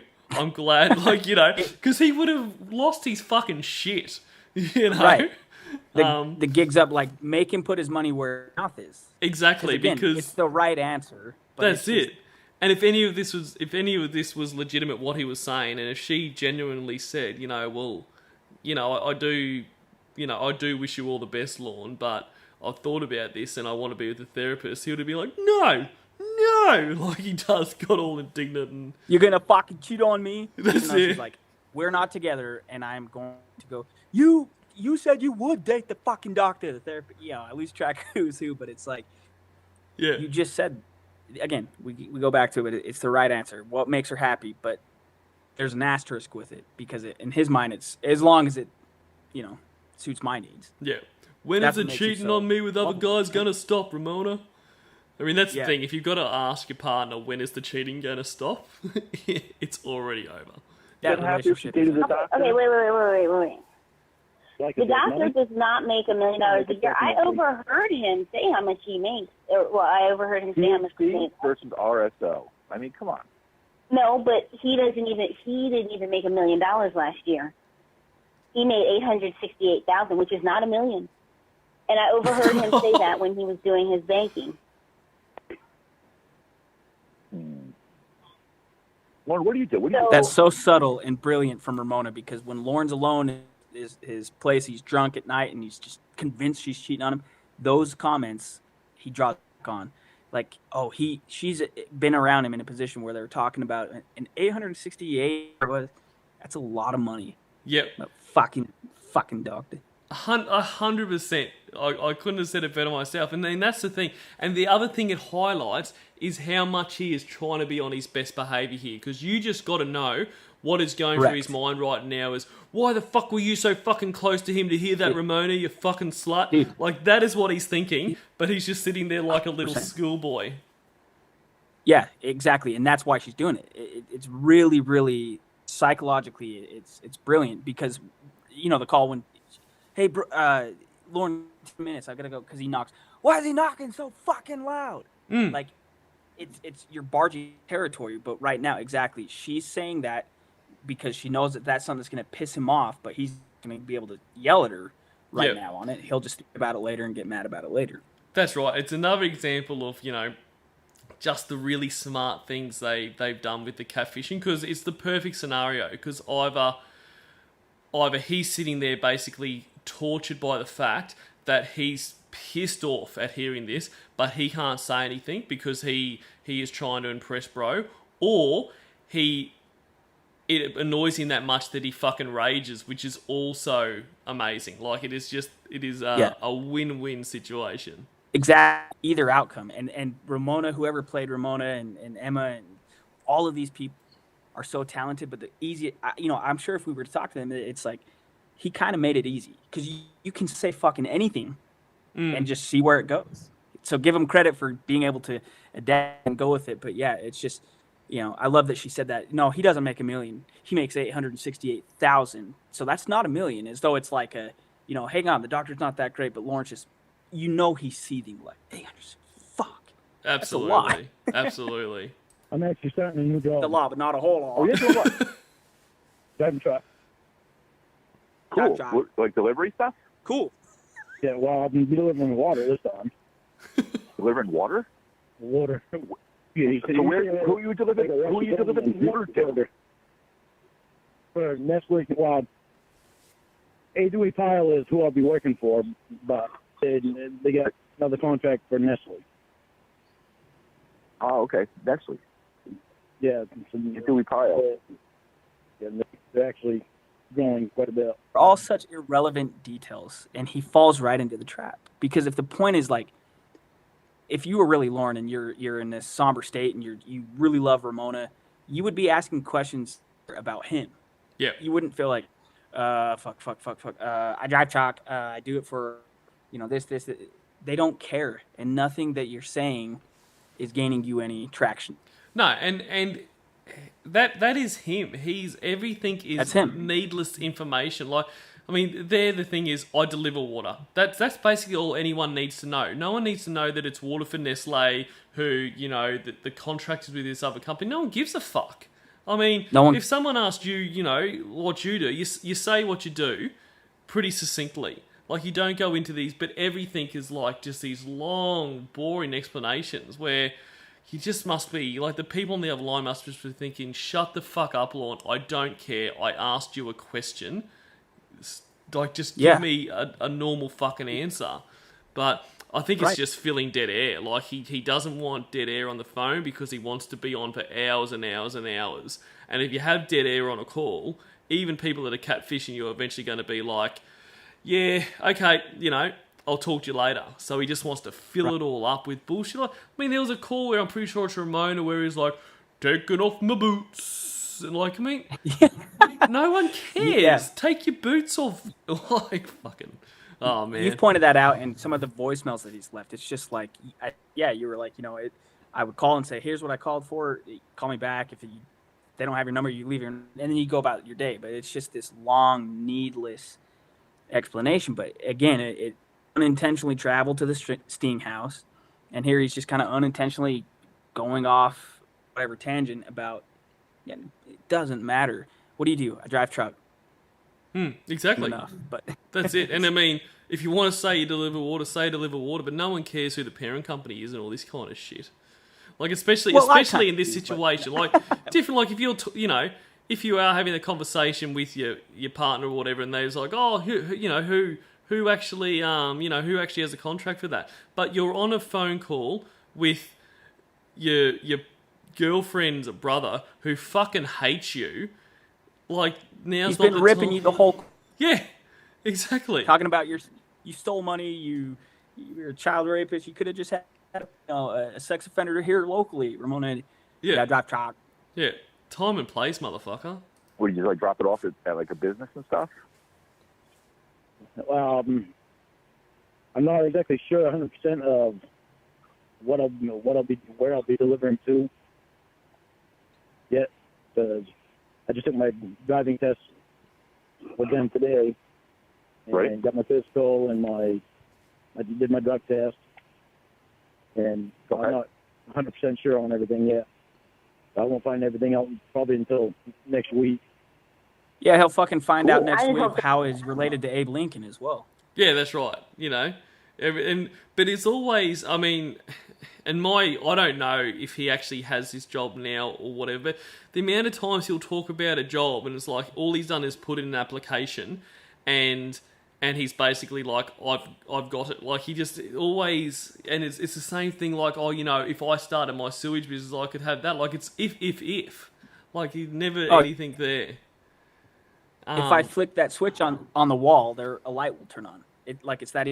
The Save Me one made the comment. He's just trying to make it sound more impressive than it is. But let's not forget, he's also on the phone all the time while he's driving truck, crying over road.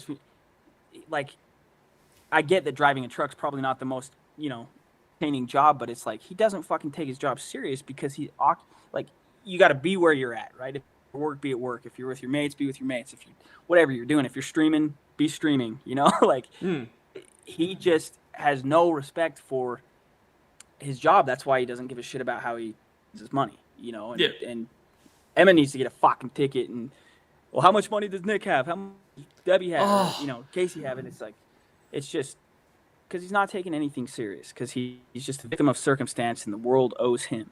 Yeah, but that's it. But he's always like you're saying there. He's so loose with other people's money. It's like the re-up call where it's like, you know, the thing comes through for Emma saying that she's requested $100. You know, 1 for yes, 2 for no. He's like, yes. Like, there's no discussion. It's like, because it's not his fucking money, you know? Yeah. Someone just said something in the Lorne Identity says the way he talks is like a child talking to his parents. I took off my boots, mummy. Good job, Lorne. Go get a beer. And that is. It's like he wants praise for doing that shit. And g'day, Kelp Pill. He had close to 1,000 Beanie Babies. It's been a while since I've listened, but is that true? He had 1,000 fucking Beanie Babies.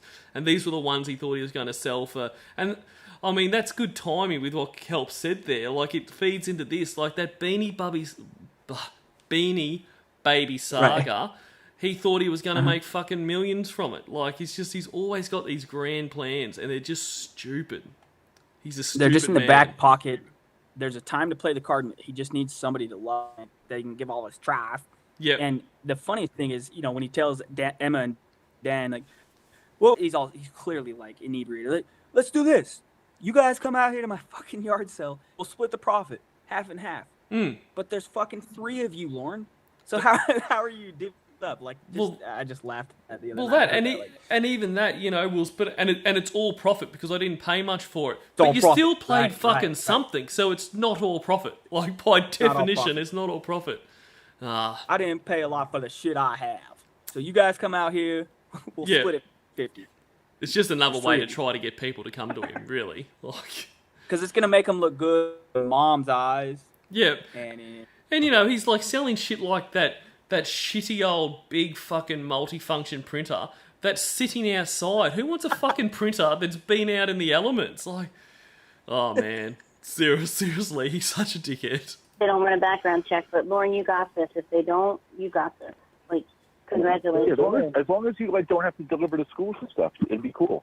He's not going to have to deliver to schools. Nothing. They have to run a background check. As long as I have nothing to do with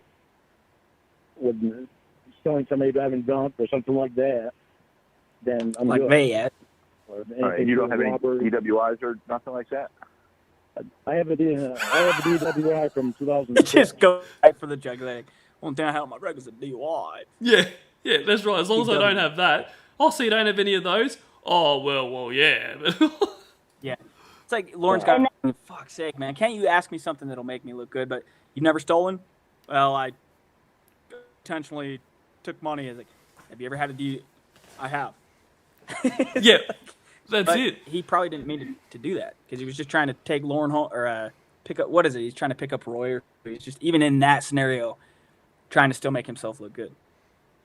Exactly. Yeah, exactly. I mean, that's what's the silent Rick call. As much as I love that call, that infuriates me. Where, you know, he's called out for because like he tries to pretend that fucking silent Rick is driving him, and I have to say that is one of my favorite things where he like gets in the car and he's like let's go, like he actually pretends to have a conversation. I have to hand it to him.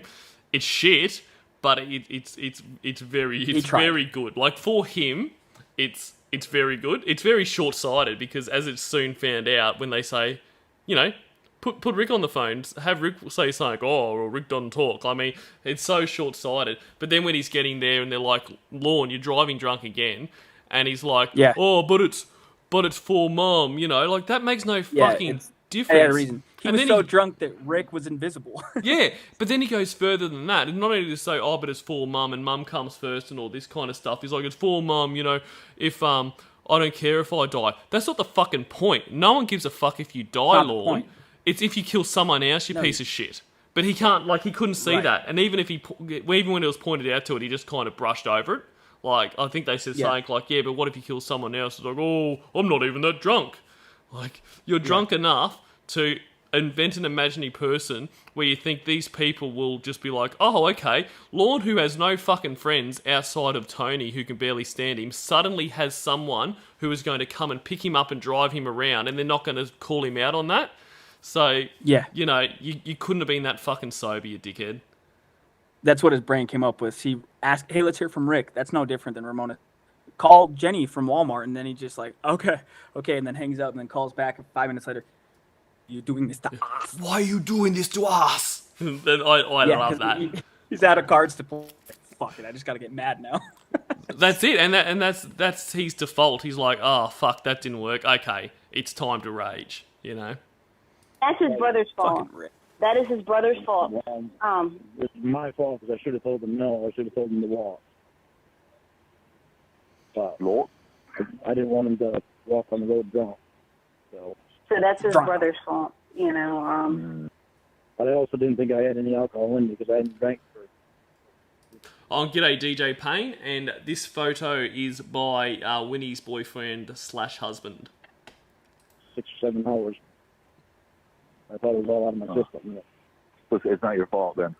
And speaking of Winnie's boyfriend / husband, exactly on Silent Rick thing, when Tiffany says, "Okay, I'm calling the cops," and he's like, "Well, you know, you do that, and I'll speed up." So basically, he gets home before the cops arrive. So not only is he drunk, and it's being pointed out to him that he's a danger to everyone on the road, his response to that, so that he doesn't get in trouble, is to drive faster, so make himself even more dangerous. Get more belligerent. Fight fire with fire. Exactly. Like, even at that point, like and I think I've said this, like, he never picks the right option, and he just gets, everything is worse and worse. Like, he never picks the right option to start off with, and at every, like it's like, if, you know, if life is a series of choices, he comes to every choice and he picks the wrong one. So it was the wrong choice to drive drunk. So he comes to an intersection where he's pointed out that, okay, you asshole, I'm going to call the cops. Okay, the right option at this point is to pull over, you know? Surrender. Yeah. Get out of the truck. Yep. Yeah, exactly. So, okay, you know, but it's like, okay, well, I'm just going to drive faster, so I'm going to go be even more of a danger. Fucking hell. See, we've gotten so off topic. This is what this piece of shit does. It's so fascinating. His mind is... His mind is... Andrew Burkett said it, yeah. They could do a whole Netflix series on it and absolutely teach a college class. And we would watch that at nauseum as well. You know, like, oh yeah. No, it's my fault because I didn't tell my brother no. I should have told him no. One thing that Lawrence therapists and counselors have told him is that he has a problem saying no, and it's a common thing now, yeah. He has, and so that's one of his, you know, like, because he didn't say no to his siblings, he didn't say no to his brother in that instance, and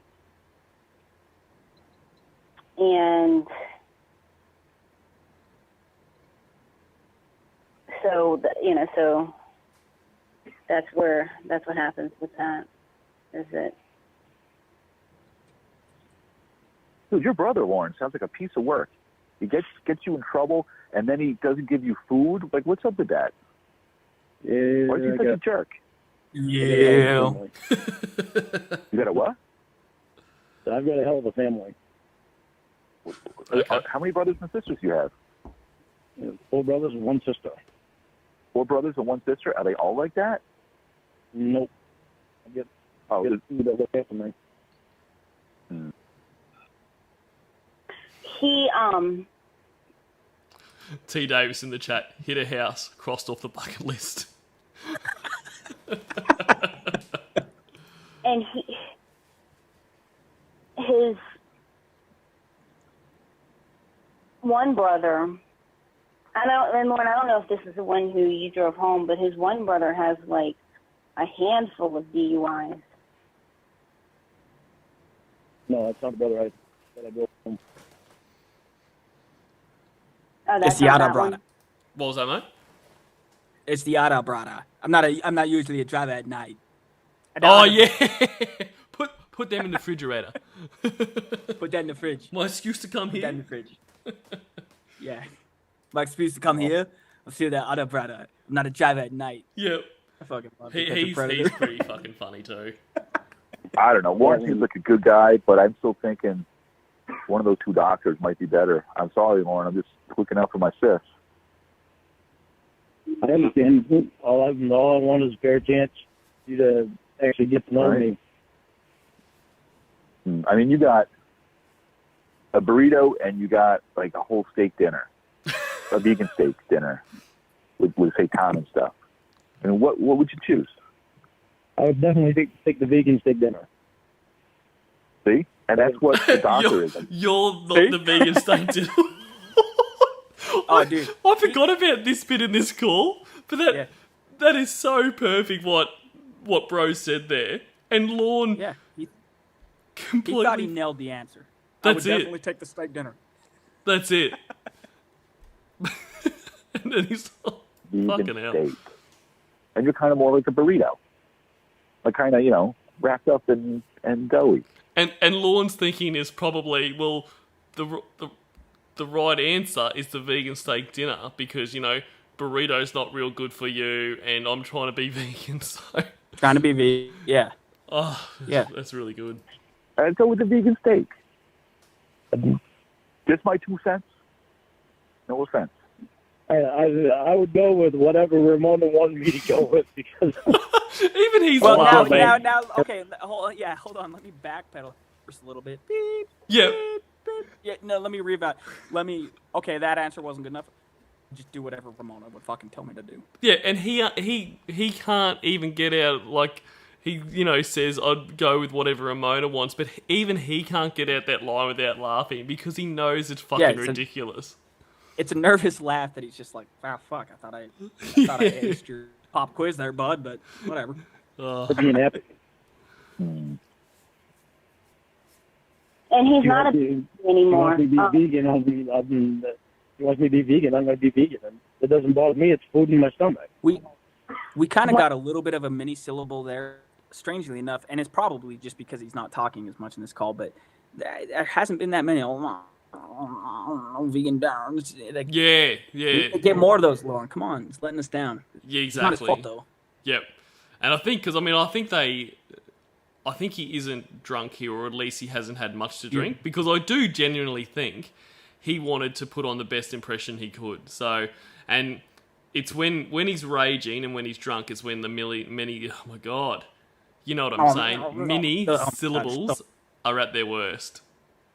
One of the things Well, maybe we could be. I mean, I'm going up to Augusta in October to see a Cancer Bat show, and I'll be candid with you, Lauren. If you want to meet up, maybe we could, meet up and, grab some salads.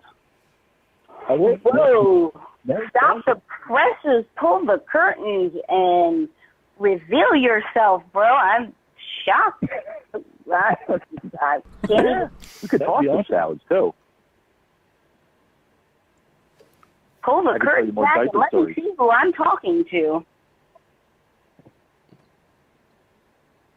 That surprised me, but Which surprised me, This Bob. is If I'm Lorne, I'm like, you just fucking compared me to a burrito, and now they're on the uptick because the therapist is just around the corner, and he's just buried him. He's like, you're kind of like the burrito, like a little bit doughy, and then it's like, but hey, maybe we get some lunch sometime. And Ramona's like, oh, as though it's like, oh my God, he's gotten through to him, and Lorne's like, kind of surprised me. That's it, and that's it. It's like, once again, like, this is how they're doing. Like, you can see he's sounding really happy here. He's like, wow, I didn't think it'd be this easy, but the old Lorne charm did it again. Yeah, it's like the result he dreamt of, but had no idea how he was going to get there. But it's like, there you go. That's it, but he's always not that going to wing. question it. He's not going to question it. Tell you what, burrito sounds pretty fucking good right now, to be honest. yeah, I'd love to meet you. Like, not a Lorne burrito, just a burrito. All right, well, we'll have to hook Yeah, something no, I up. got you. We'll have to hook something up. Who's calling you? Barry. Uh-oh. Oh, Barry. Barry's good. Barry talks a lot, but Barry's a good guy. He He talks well as well. I'm gonna put myself. He does, on right, mute. Lorne? Lorne, No, don't. Stop. He talks in extreme amount. He does. Ramona? Lorne had a fleeting Yeah. moment of happiness, and then he's like, "Oh fuck, the Grim Reaper's at the door." Exactly. Like, and just as quick as he went up, he's going to come right back down. Yeah. Okay. Who's yep. calling you? Barry's calling you, and you know that's Lorne's question to ask. Who's calling you? Who are you texting? Well, that's it. It's like when the doctor was knocking on the door, and he's like, fuck, or whatever he said. He was like, he knows Yeah. what's coming. Hey. Hey, Barry, you're on. He knows. Sorry, mate. No, I Oh, was no. just agreeing with you. Yeah, he knows. He knows Doom is just around Yep. the corner. Yep. Hey, Barry. Yeah, it sounds. I don't know where to. I Danny. don't. Who's it? Hey, Bazza. What the hell? It sounds like I'm on the party line. What No, are we it's doing Danny. here? I'm Ramona's brother, Danny. We met. How you doing, bro? Yeah. Hey, Well, Lorne didn't know your name, so now he does, I guess. But Well, so Barry, a lot has happened. A lot has transpired. yeah. You bring me on the party line. It sounds like a lot has transpired. Did I hear? I heard Lorne's voice too. Yeah, Lorne's on. What's up, stupid? Flo and I are not arguing right now, but we've been arguing all day because That makes me laugh. What's up, stupid? I I don't know. Oh, Sam Pendleton. I don't. Whoever this guy is that played a role, like, and I'm so happy to be on a stream after, like, because I was listening to his calls in like 2017. Like, this guy is so good. Yep. He is so good. And yesterday, I'm like, that you would believe he's a therapist. He's brilliant. I love this guy. So who he is, tip my hat. He's outstanding. He is excellent. What's up, stupid? He is. I don't know. Is he still in the community at all? Whoever. I don't know. Yeah, so I don't know if anyone in the chat knows, but yeah, he's he's great in these calls. He's phenomenal. I mean, I'm sure There's he's, a I'm lot sure of he's great talented people in here. everything, but he's very good in these calls. The way he just pokes and prods at Lorne just perfectly and all at the right time. He makes him cry. I mean, he talks a lot. That's downfall, but no, but I love that. What's up, stupid? But even with that, sorry, mate. Go ahead. Yeah. No, you're good. Go. No, I was going to say, even with that, the what's up stupid, like this once again shows, I mean, in any other context, if a male jumped on the phone and said, what's up stupid, Lorne would lose his shit. Like, it would be instant rage. It would be that straight, squealing, screaming he does. But he just Threatened to sits put him in a there body bag. and said, put you in a fucking body bag, Paul. But, he Might just just sits leave him there. in a body bag. Yeah. Yeah. Like he's doing Bush in the image there. That's just like he's just Lurking. he's like a sixth picking on a first grader here. It's like what's up, stupid. He's like, fuck, I got nothing. Exactly. Like, I mean, yes, he has been on his best behaviour here, but also he's way out of his depth. He'd be swinging for the hills, but not landing any punches. Oh yeah. of everything that with the money and whatnot, and it was almost $5,000. I'm trying to explain to him that it was not Lorne who took his $5,000. It was people who hacked my phone and took his information, because he's used my phone many times to do his banking and stuff like that, and so they got his information. You know what's the strangest thing, Ramona? You remember that time before you were talking to Lorne whenever your phone got hacked? Oh, I'm sorry. That never happened before you started talking to Lorne. It kind of makes me wonder. It is affiliated with Lorne. It's not Lorne who did it himself, but Lorne, as I guess you and Bro know, has a community of. Is a thief? He calls them weirdos. Oh, No. He has a community of like, he has like a, I don't know, Lorne. I don't know if you call it a. He has a whole universe formed around him in the most fucked up version of the Truman Show you've ever seen, Barry. They're like fans. He's got fans. That's the church thing. It's the church thing. And one of his fans Well, here's One the of the thing. guys is even like the Pope. He's like the Pope of the whole Church of Lorn. How crazy is that? It's stupid, man. His That is videos are so all the whole thing is really weird. I'm not, but I will say this, Danny, and Ramona doesn't like to spend a lot of time looking at that stuff, and I've tried to kind of. And look, it's even the small things with how he plays this, like, you know, just when we talk on that, Danny, like, you know, he's letting Lorne know very subtly how close they are. Like, you know, he calls Ramona's brother Danny, you know, it's like, it's just another little jab in there to say, look, this is how close we are, we hang out all the time, all this kind of shit. You know, so it's another thing to add to the highly successful, attractive therapist is that, hey, you know, I'm already best mates with her brother. It's the fact that, like, it's not just that he steps on the call and says, "What's up, stupid?" It's that he's comfortable enough to do that. And you know, Lawrence totally oblivious to the fact that Ramona's sitting there, okay, now call now because they just lifted him up. We'll have to get food sometime. He's like, I would love that. And then it's, "What's up, stupid?" That's it. Yeah. Tongue-tied and can't say anything. And it's like, it's not just that he's insulting him. It's that he's so confident because, he's got that. You would never do that if it's your first call with the brother on the line. That's it. So they are just like taunting Lorne in the most like, savage way. And it's lost on him. That's it. Everything. And I get her to take a look at those things with me, but it's a strange that whole scene is really weird. It's off, right? They're all crazy, but I got to be honest. I've gleaned some interesting information about Lorne from some of those videos. Please don't reveal anything. Well, look, Please that all don't. depends. I mean, Danny, what do you think about Lorne? What do you think about Lorne? Well, I've never talked to Lorne before today. You know. Okay. Lorne sounds like he's cool. He's funny. He's got his own fan club.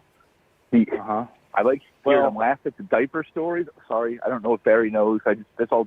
Don't worry, Barry, about that stuff. But I'm trying to tell her that, you know, dude, you call her all the time. You're so in love with her. Ramona, I don't know. Well, I'm sorry to get involved in this, but I don't have a filter. And I don't know if you know about the other guy. There's another doctor out there that's all over her, too. Yeah, sure. She went from PhD to RSO, and I just don't understand. And Mom and Dad are just going ape shit over Well, it. hey, listen, as long as we're comparing proverbial dick sizes, you know, I've spent my life studying the works of Freud, and Lorne spent his life studying fraud.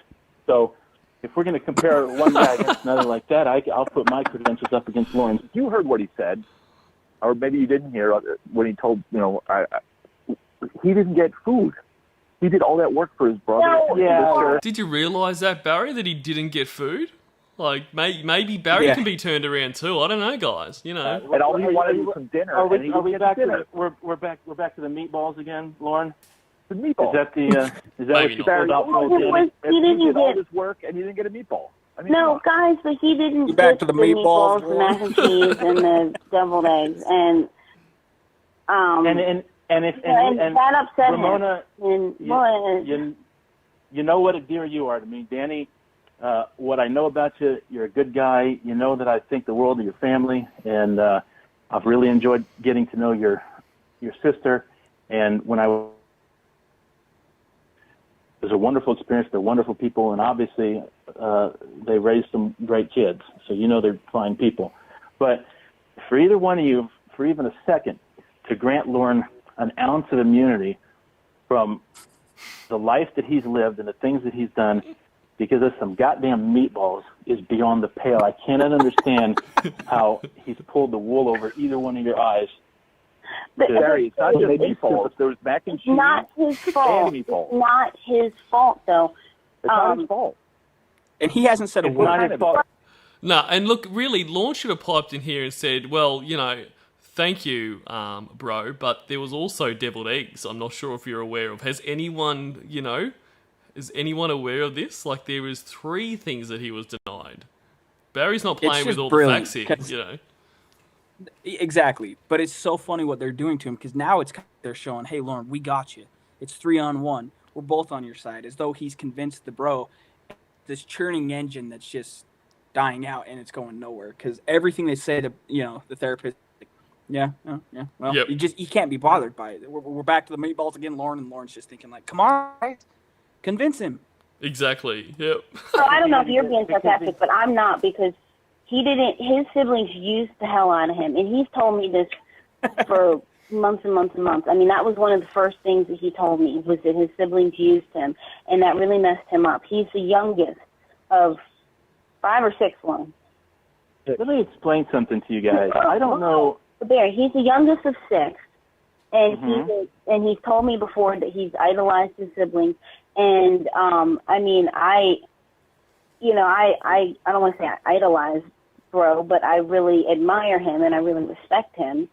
And I mean, So if he's saying he's going to buy you some dinner and he didn't buy you dinner, you go fuck a little boy, you go rape a little kid. Is that what you would do?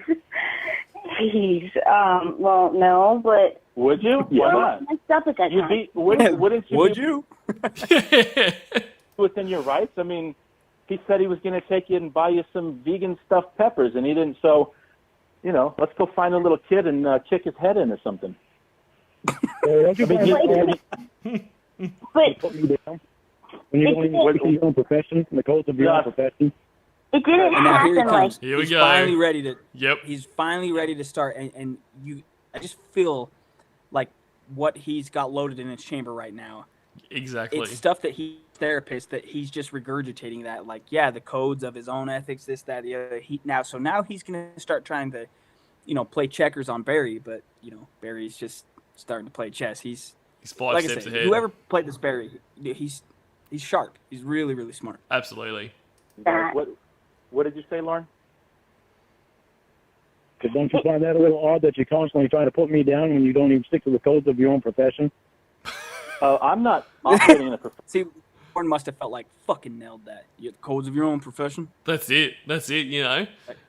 Like he says that as if Sam's gonna go, fucking, he's got me. He's got me. He's got me. Yeah. Professional And all it capacity, took was Lorne. one sentence. Yeah.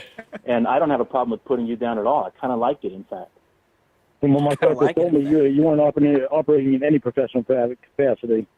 Well, your therapist probably told you that you have a bright future, too.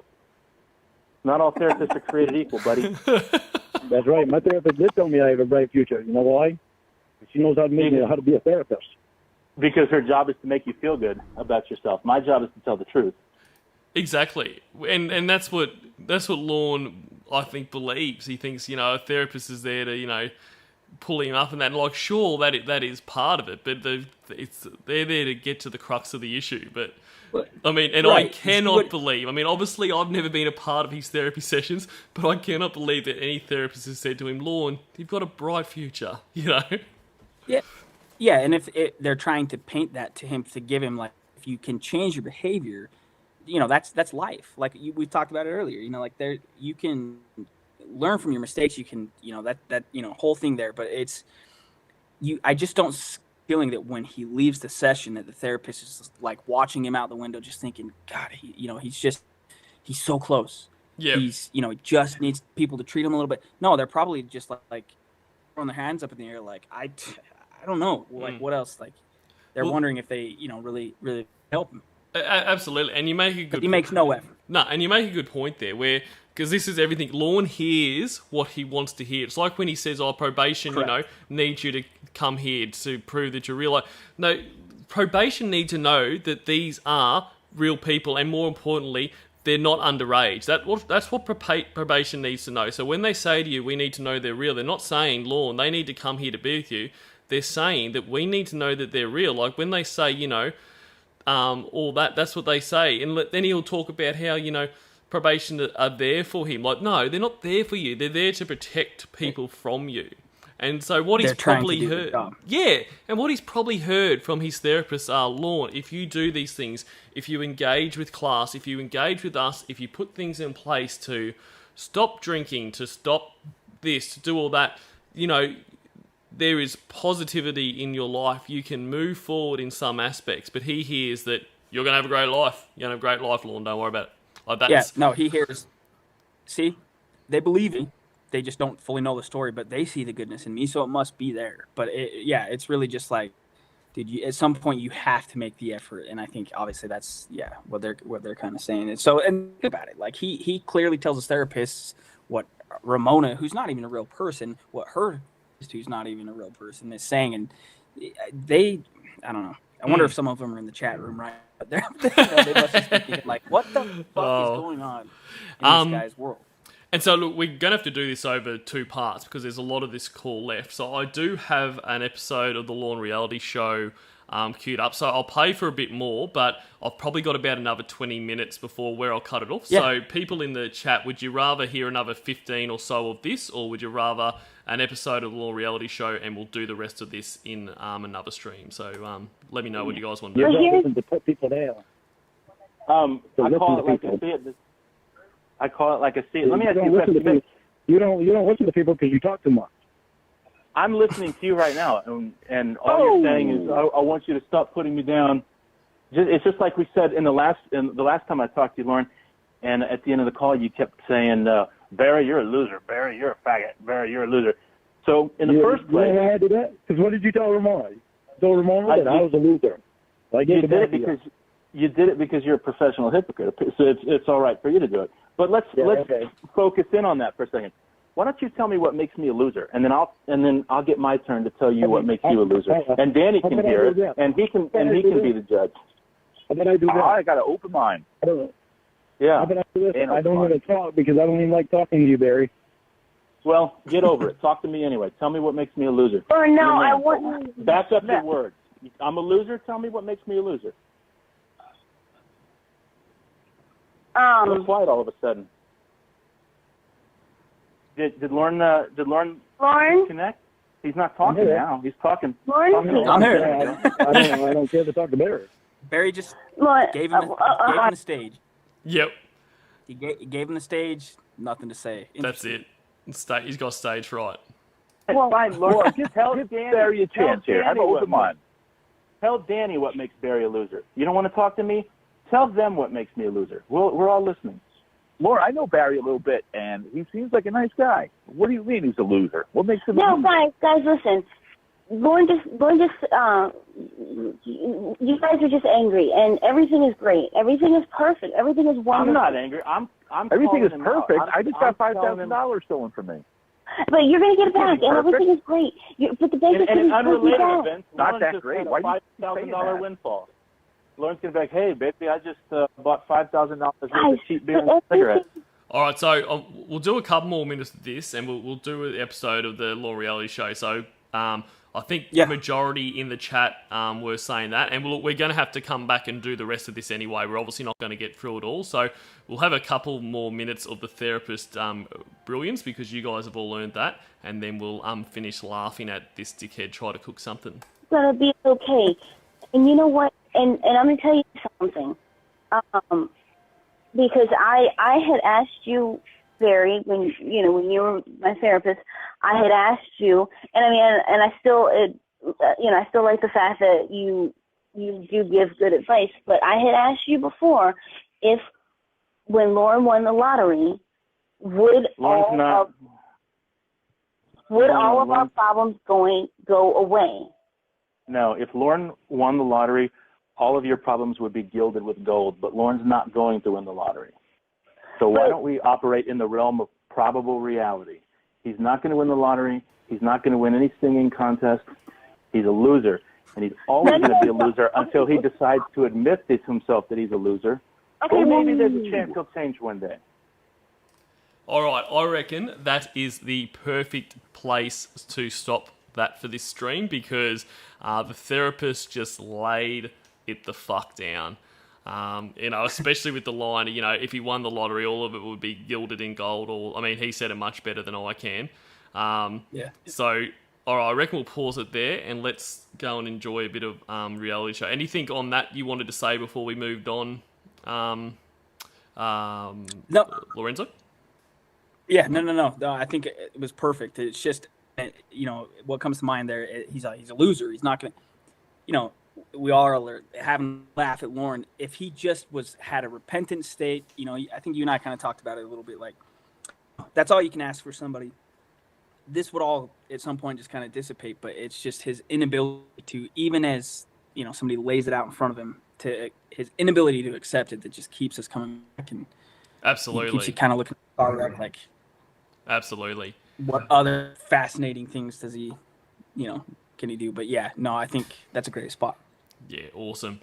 Good night, Kathy. Thanks for being here. All right, so we're going to watch Lorne's fruit juice. He's making fruit juice, which I'm not sure why it exactly needs a recipe, but in any case, But he's got one. He's got one. Hello again, everyone. Hello again, This everyone. time I'm making my fruit juice. I've never tasted anything as good as my fruit juice that I make. Fruit juice is great. Like, I like fruit juice, right? But, like, this is another thing similar to, like, the, are you proud of me yet type thing. Like, he talks about fruit all the time. Like, I'm eating fruit, I love fruit, and all this kind of stuff. Like, because he wants them to say, oh, Lorne, you're so healthy. I mean, never mind the Burger King and all the other shit he eats and all this kind of stuff. He wants to be told, Lorne, you're amazing. And so he just thinks this is the best thing ever. That it's like he's the first guy that discovered fruit. It's yeah, he's gonna share his secret with us. Yeah. Hey,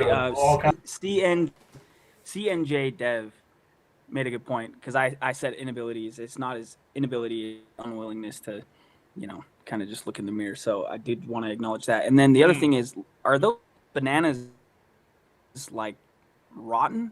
They're absolutely. Like I've never eaten a banana that black before. That is No exactly way. And sorry, exactly kelp pill.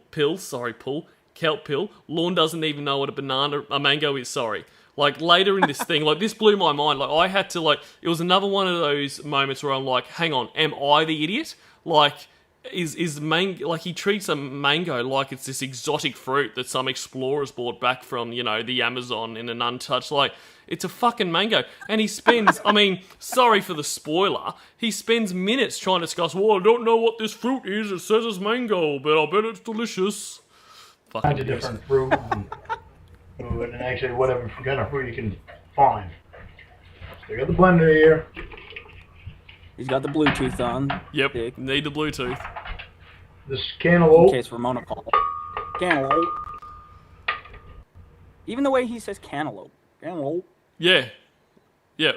And he's got all this, how much fruit juice is he making? Like, he's cut it all up, and okay, to be fair, compared to some of his other cooking videos, fantastic for being prepared, Lorne. Like, you've cut most of this up already. But, like, does he not understand a lot of that fruit is going to spoil now? And he talks about he freezes and that, and like, yeah, I guess, but why not just cut up enough for this fruit juice that you're making? Like, why cut all this fruit up? We can learn how to make it if you just make one for yourself, not for 10 people that aren't there. Yeah, exactly. And they're not going to be there in time to drink to drink it. Yeah, exactly. Mix a little bit of everything in with it. The pineapple, I had my pineapple frozen, so I'm going to have to cut it up a little bit. A little bit.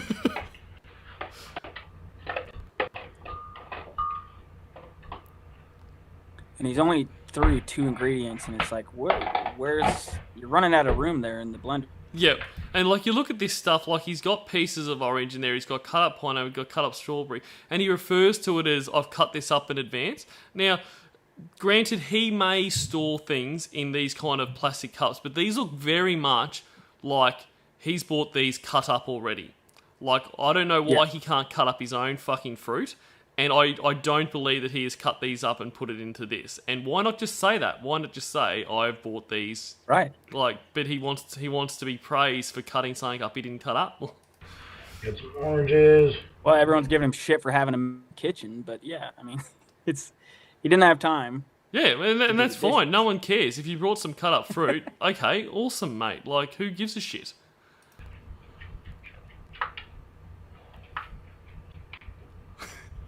Love when he looks to the camera every so often in these things. Oh, yeah. Some strawberries. had a lot of the stuff cut up already. No, you didn't. For just I discussed. can freeze them most of the time. I cut it up and then I freeze it that way when I'm ready to use it. I've got it all ready to use and it doesn't go bad on me.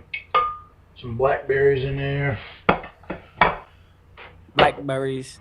I think you put a Blackberry cell phone in. Blackberry. Got some watermelon. Fucking burn phone.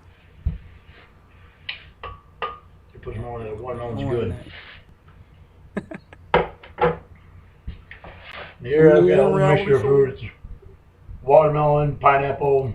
Oh, thanks, Bucktooth Bonanza. I actually didn't realise you had music. Is that on your channel? Anyway, we'll have a chat on Skype later about that, because that would be awesome. Honeydew, cantaloupe, grapes.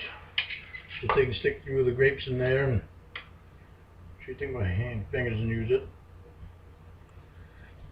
Considering I'm the only one eating it, I'm not too worried about where my hand's been, considering my hand's just been making the salad. Yeah. Some honeydew. Okay. And this like, he's got a good point. Like, yes, he is the only one eating this, but still, I would love you to clean your hands. As like you say, this is a cooking show. Like, it'd be nice. Be professional. It'd be nice to for you to clean your hands. I'm actually going to be able to make probably about a gallon and a half of juice out of all this. Yeah, you got enough juice for a fucking basketball team. Exactly. But then he's like, I've got it, to make half a gallon. Like, why would you need to make up so much juice at the one time? I mean, you've got the blender there. Wouldn't it be nicer to cut up the amount of fruit you need, make the fruit and have it fresh? Like, I mean, I don't make like a lot of fruit juice, so I might be missing something, but I would imagine it doesn't. I mean, because you're not putting preservatives in there and that, it's not going to stay good for very long once you've mixed it. No, you may not make a lot, but I expect if you did that you would do it just exactly as you described. Just Yeah, it's just, but no, it's like he's he, wanting to show us he cut this all up beforehand and it's just sticking it like this. It's a great cooking show. Such a large quantity. Take and blend that down a little bit. Little ball. It's not overflowing. Put it on the grind. Kelpill said a bit earlier in the chat, he's got all this lovely fruit and he just turns it into this weird purpley black mixture. Like it. Sorry once again for the spoilers, but I'm sure everyone's seen this already. It looks fucking disgusting. I wouldn't want to drink it.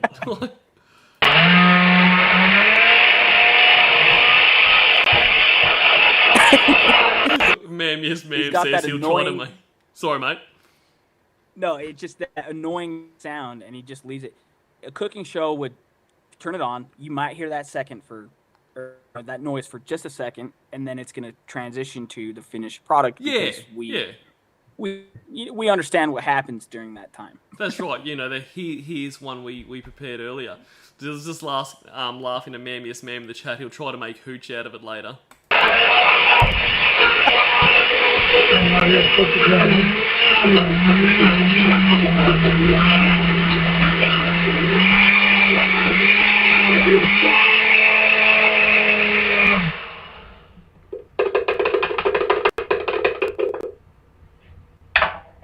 Alright. Now,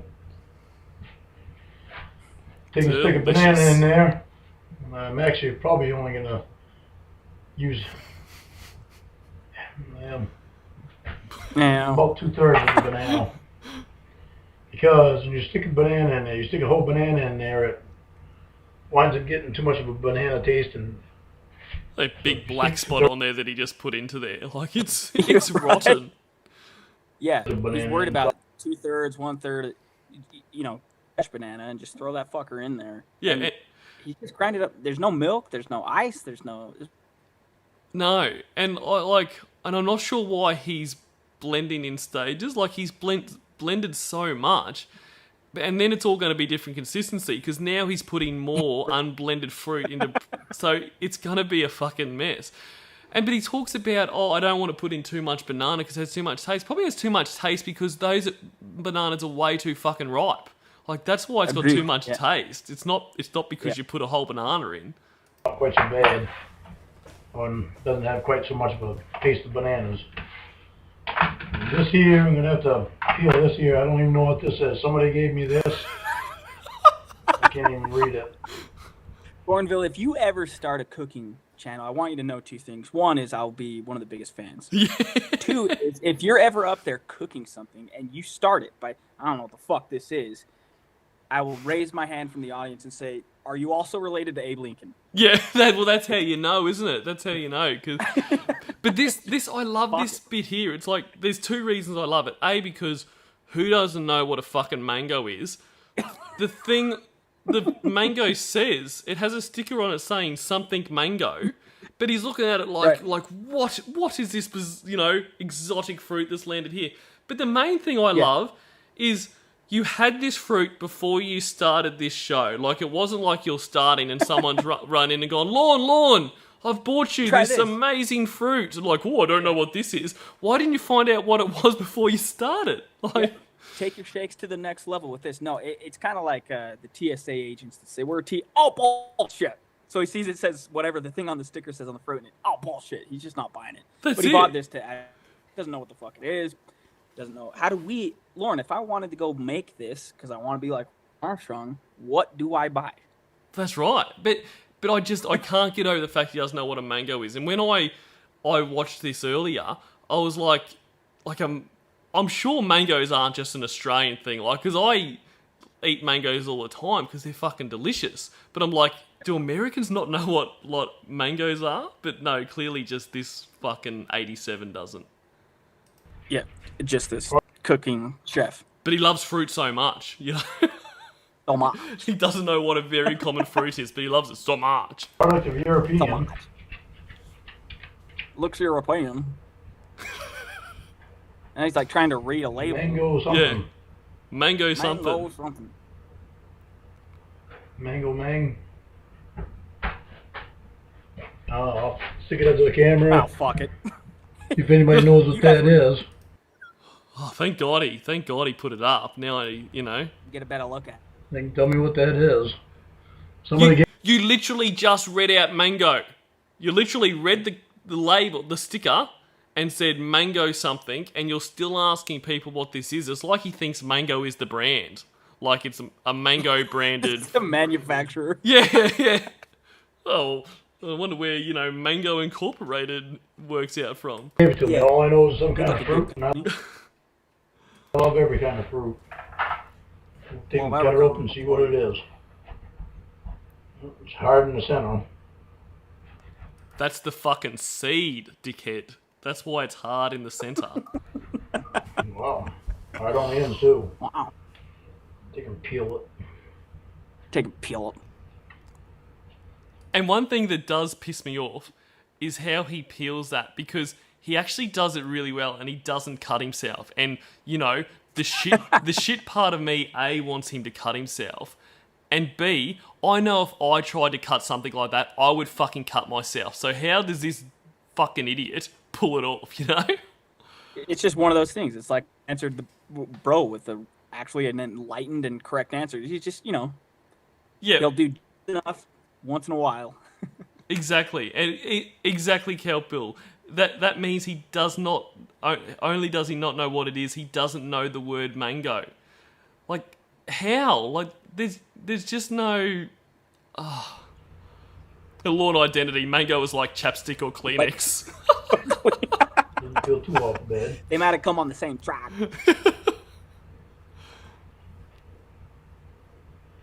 Put some hard ends on The it. Lorne identity is great too, by the way. His, obviously, He is. Everyone probably watches. He's Shout out to you, fantastic. man. He's Great just got to content. fucking stream again. Get that fucking job out of our lives. Get that fucking cunt. I'm hanging out for a Lorne identity stream. I told you guys about one of the sayings that I say last week was good in you. Good on you. Another saying that I say that I actually got from my best friend was Read that last whatever comment. the week. What's that? It's like watching comment. an ape find a radio. Very true, right the hand. How do I turn this on? What is this? And while I'm, ordering people to stream, Kelpill, is there more in the draw and chat log streams you and Joey are doing? Because I've been loving them. So I really hope there are more. Something goes wrong, make a mistake, instead of getting mad, yeah, whatever, Louie, you start all over again. What? No, I know that. Like, Lorne, tell us your phrases, and even here is just such an awkward while he's peeling a fruit. Yeah, it's another thing. Give the fans, give them what they want, Lorne. Well, I said like good you, and yeah, I'll have on. That's it. We want more of these weird fucking phrases. But on top of that, like, why? I know I'm obsessed with the mango. Why did he cut every bit of fruit up except for this? Like, I don't know. All the people say stupid comments on the comment section. Comment section. Most of the time, I just look at it, and when I start realizing that it's a bad comment, I go, whatever, Louie. And I go to the next comment. Is that another one of, things like Good and New that apparently him and Tony made up? Like, I don't get whatever Louie is. Like, clearly he's just saying whatever. Like, but like he just thinks if he adds something to it or he says it in a different tone of voice, they've patented a word. Right. It's like his routine, and he just taps into that, and it gets him in the right mind. Whatever, Louie. Except we know that those comments piss him off because he's made videos. Well, you know it alls in the comment section. And it was a staged show. That's it. He made 100,000 per episode. It's like, okay. Thank you, Kelp. So Kelpill says the next installment is being edited and hopefully will premiere Thursday night. Awesome. Beautiful. Not much sense in getting mad, and people have their own opinions, but no sense in getting mad. Well, it sounds like you need to have a Louie every time you get drunk and start raging on your girlfriends. That's it. No, he's always getting mad.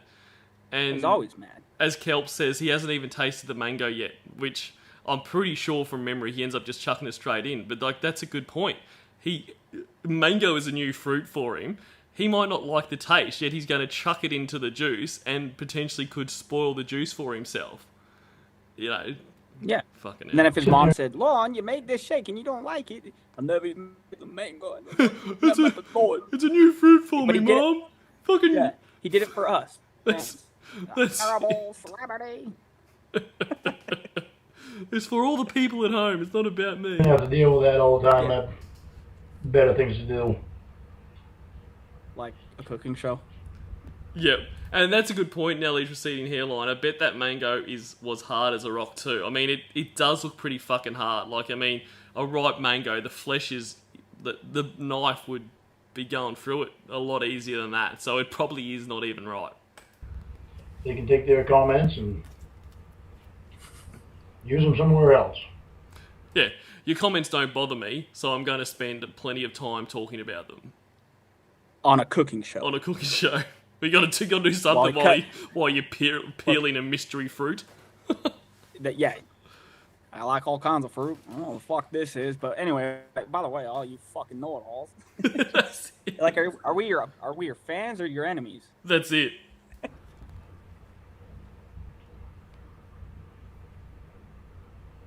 Andrew Burkett says it all. You keep it rolling, but he always says on this, like, that person in the right, like, in their mind is going to be like, I'm going to spend my time watching a registered sex offender work out. Exactly. And I'm getting thin on ideas for what to do. Let's do what Lorne did. It's just fascinating that he thought that this was going to work. Like, it was going to redeem him. Yeah. If I get fans on the internet, see, I told you the internet wasn't, he was supposed to get counseling to get off the internet. And then, as Andrew Burkett says, the motherfucker juggles and cooks on the internet. Well, that's right. I mean, yes, obviously we are watching it, but we're not watching it for the reason he wanted and the reason he went there. Exactly. Like,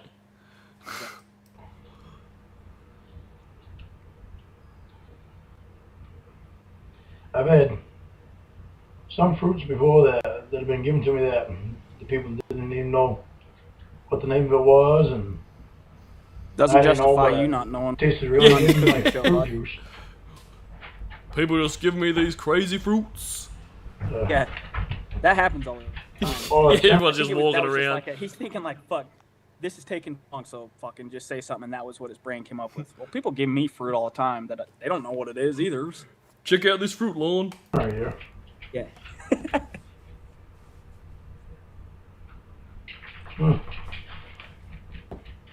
That's the shape of the center.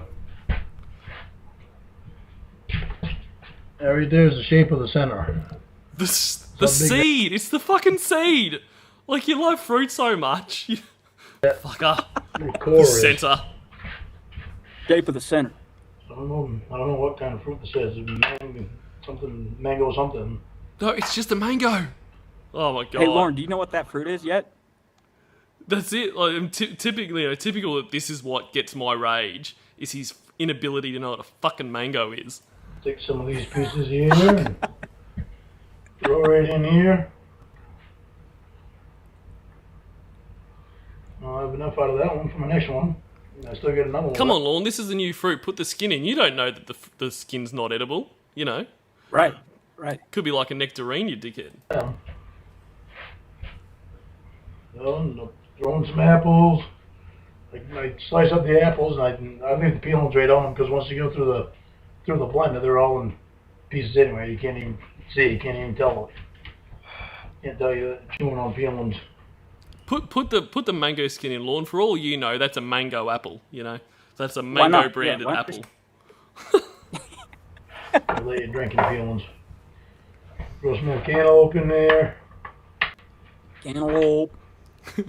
But earlier he put in cantaloupe. Now he's just dumping a shit ton more, but he was worried about that extra third of the banana. That's right, but Making the power. He doesn't taste too powerful. like that blender is so full. Oh, dude. Oh, put some more pineapples in there. He's got a full blender and an empty head. Yep. Yes.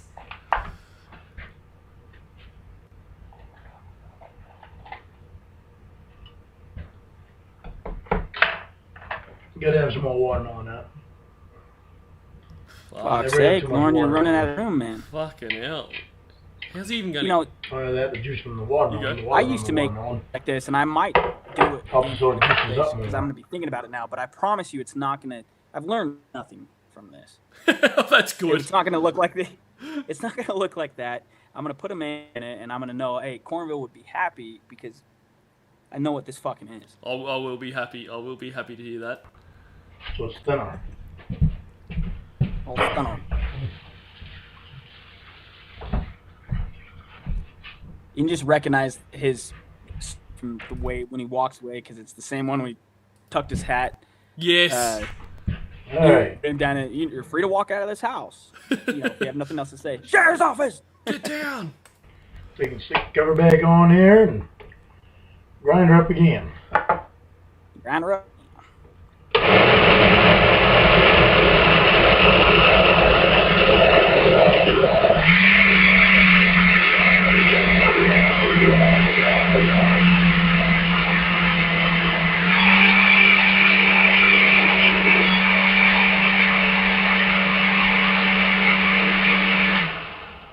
Yeah, once I grind it up, I'll take and put it on blend so it mixes it up better. So we can put it on.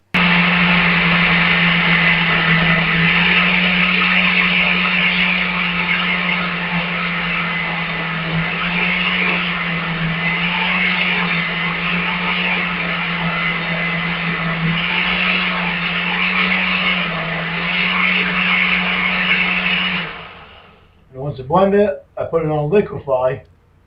That way it makes it it breaks it up a lot more and turns it more into juice.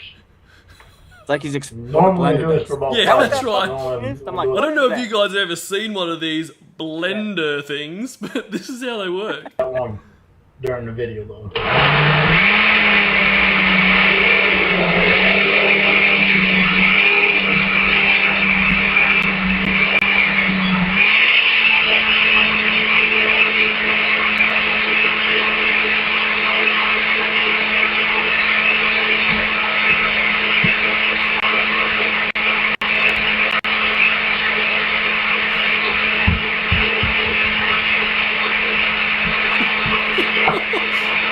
gonna need a bigger glass.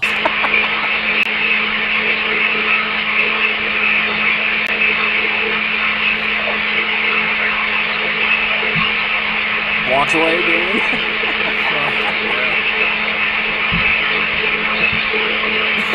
Awesome. You can see he's done this before. Yeah.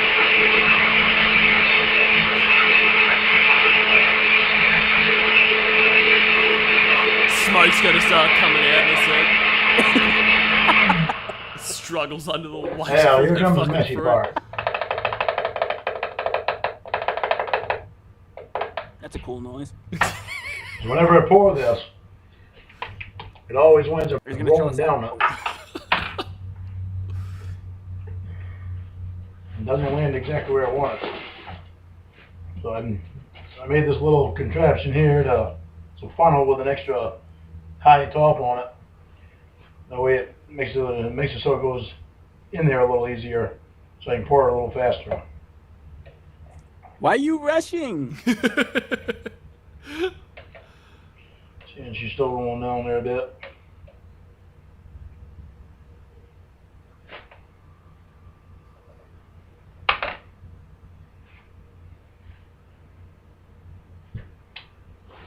Oh my god. Good. Jesus.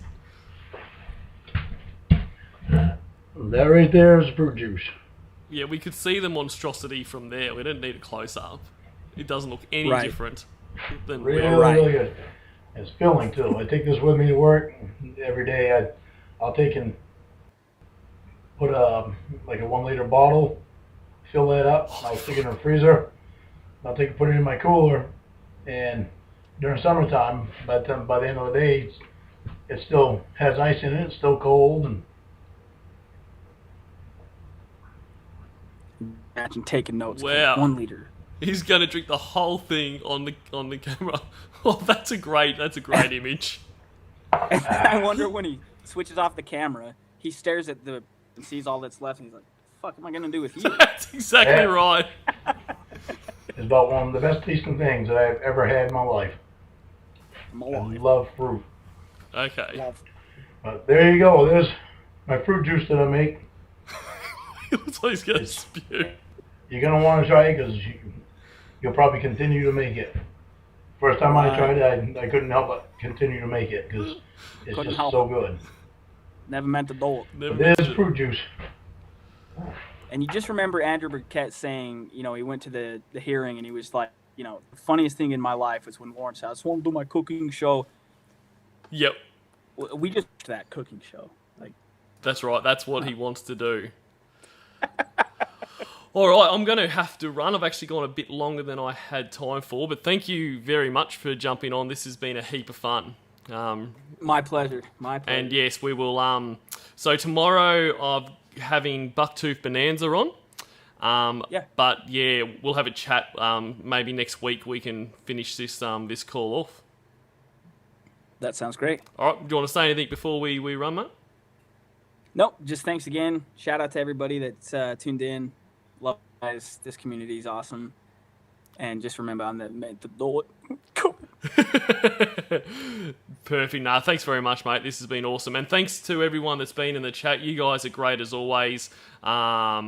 This is a lot of fun, and it's all because of you guys. I'm going to play us out with the song from the top of the show. Like I said, subscribe to Rob's Sop. Details are in the description, and I'll talk to you all again soon. Delete your archives. Bye. Bye.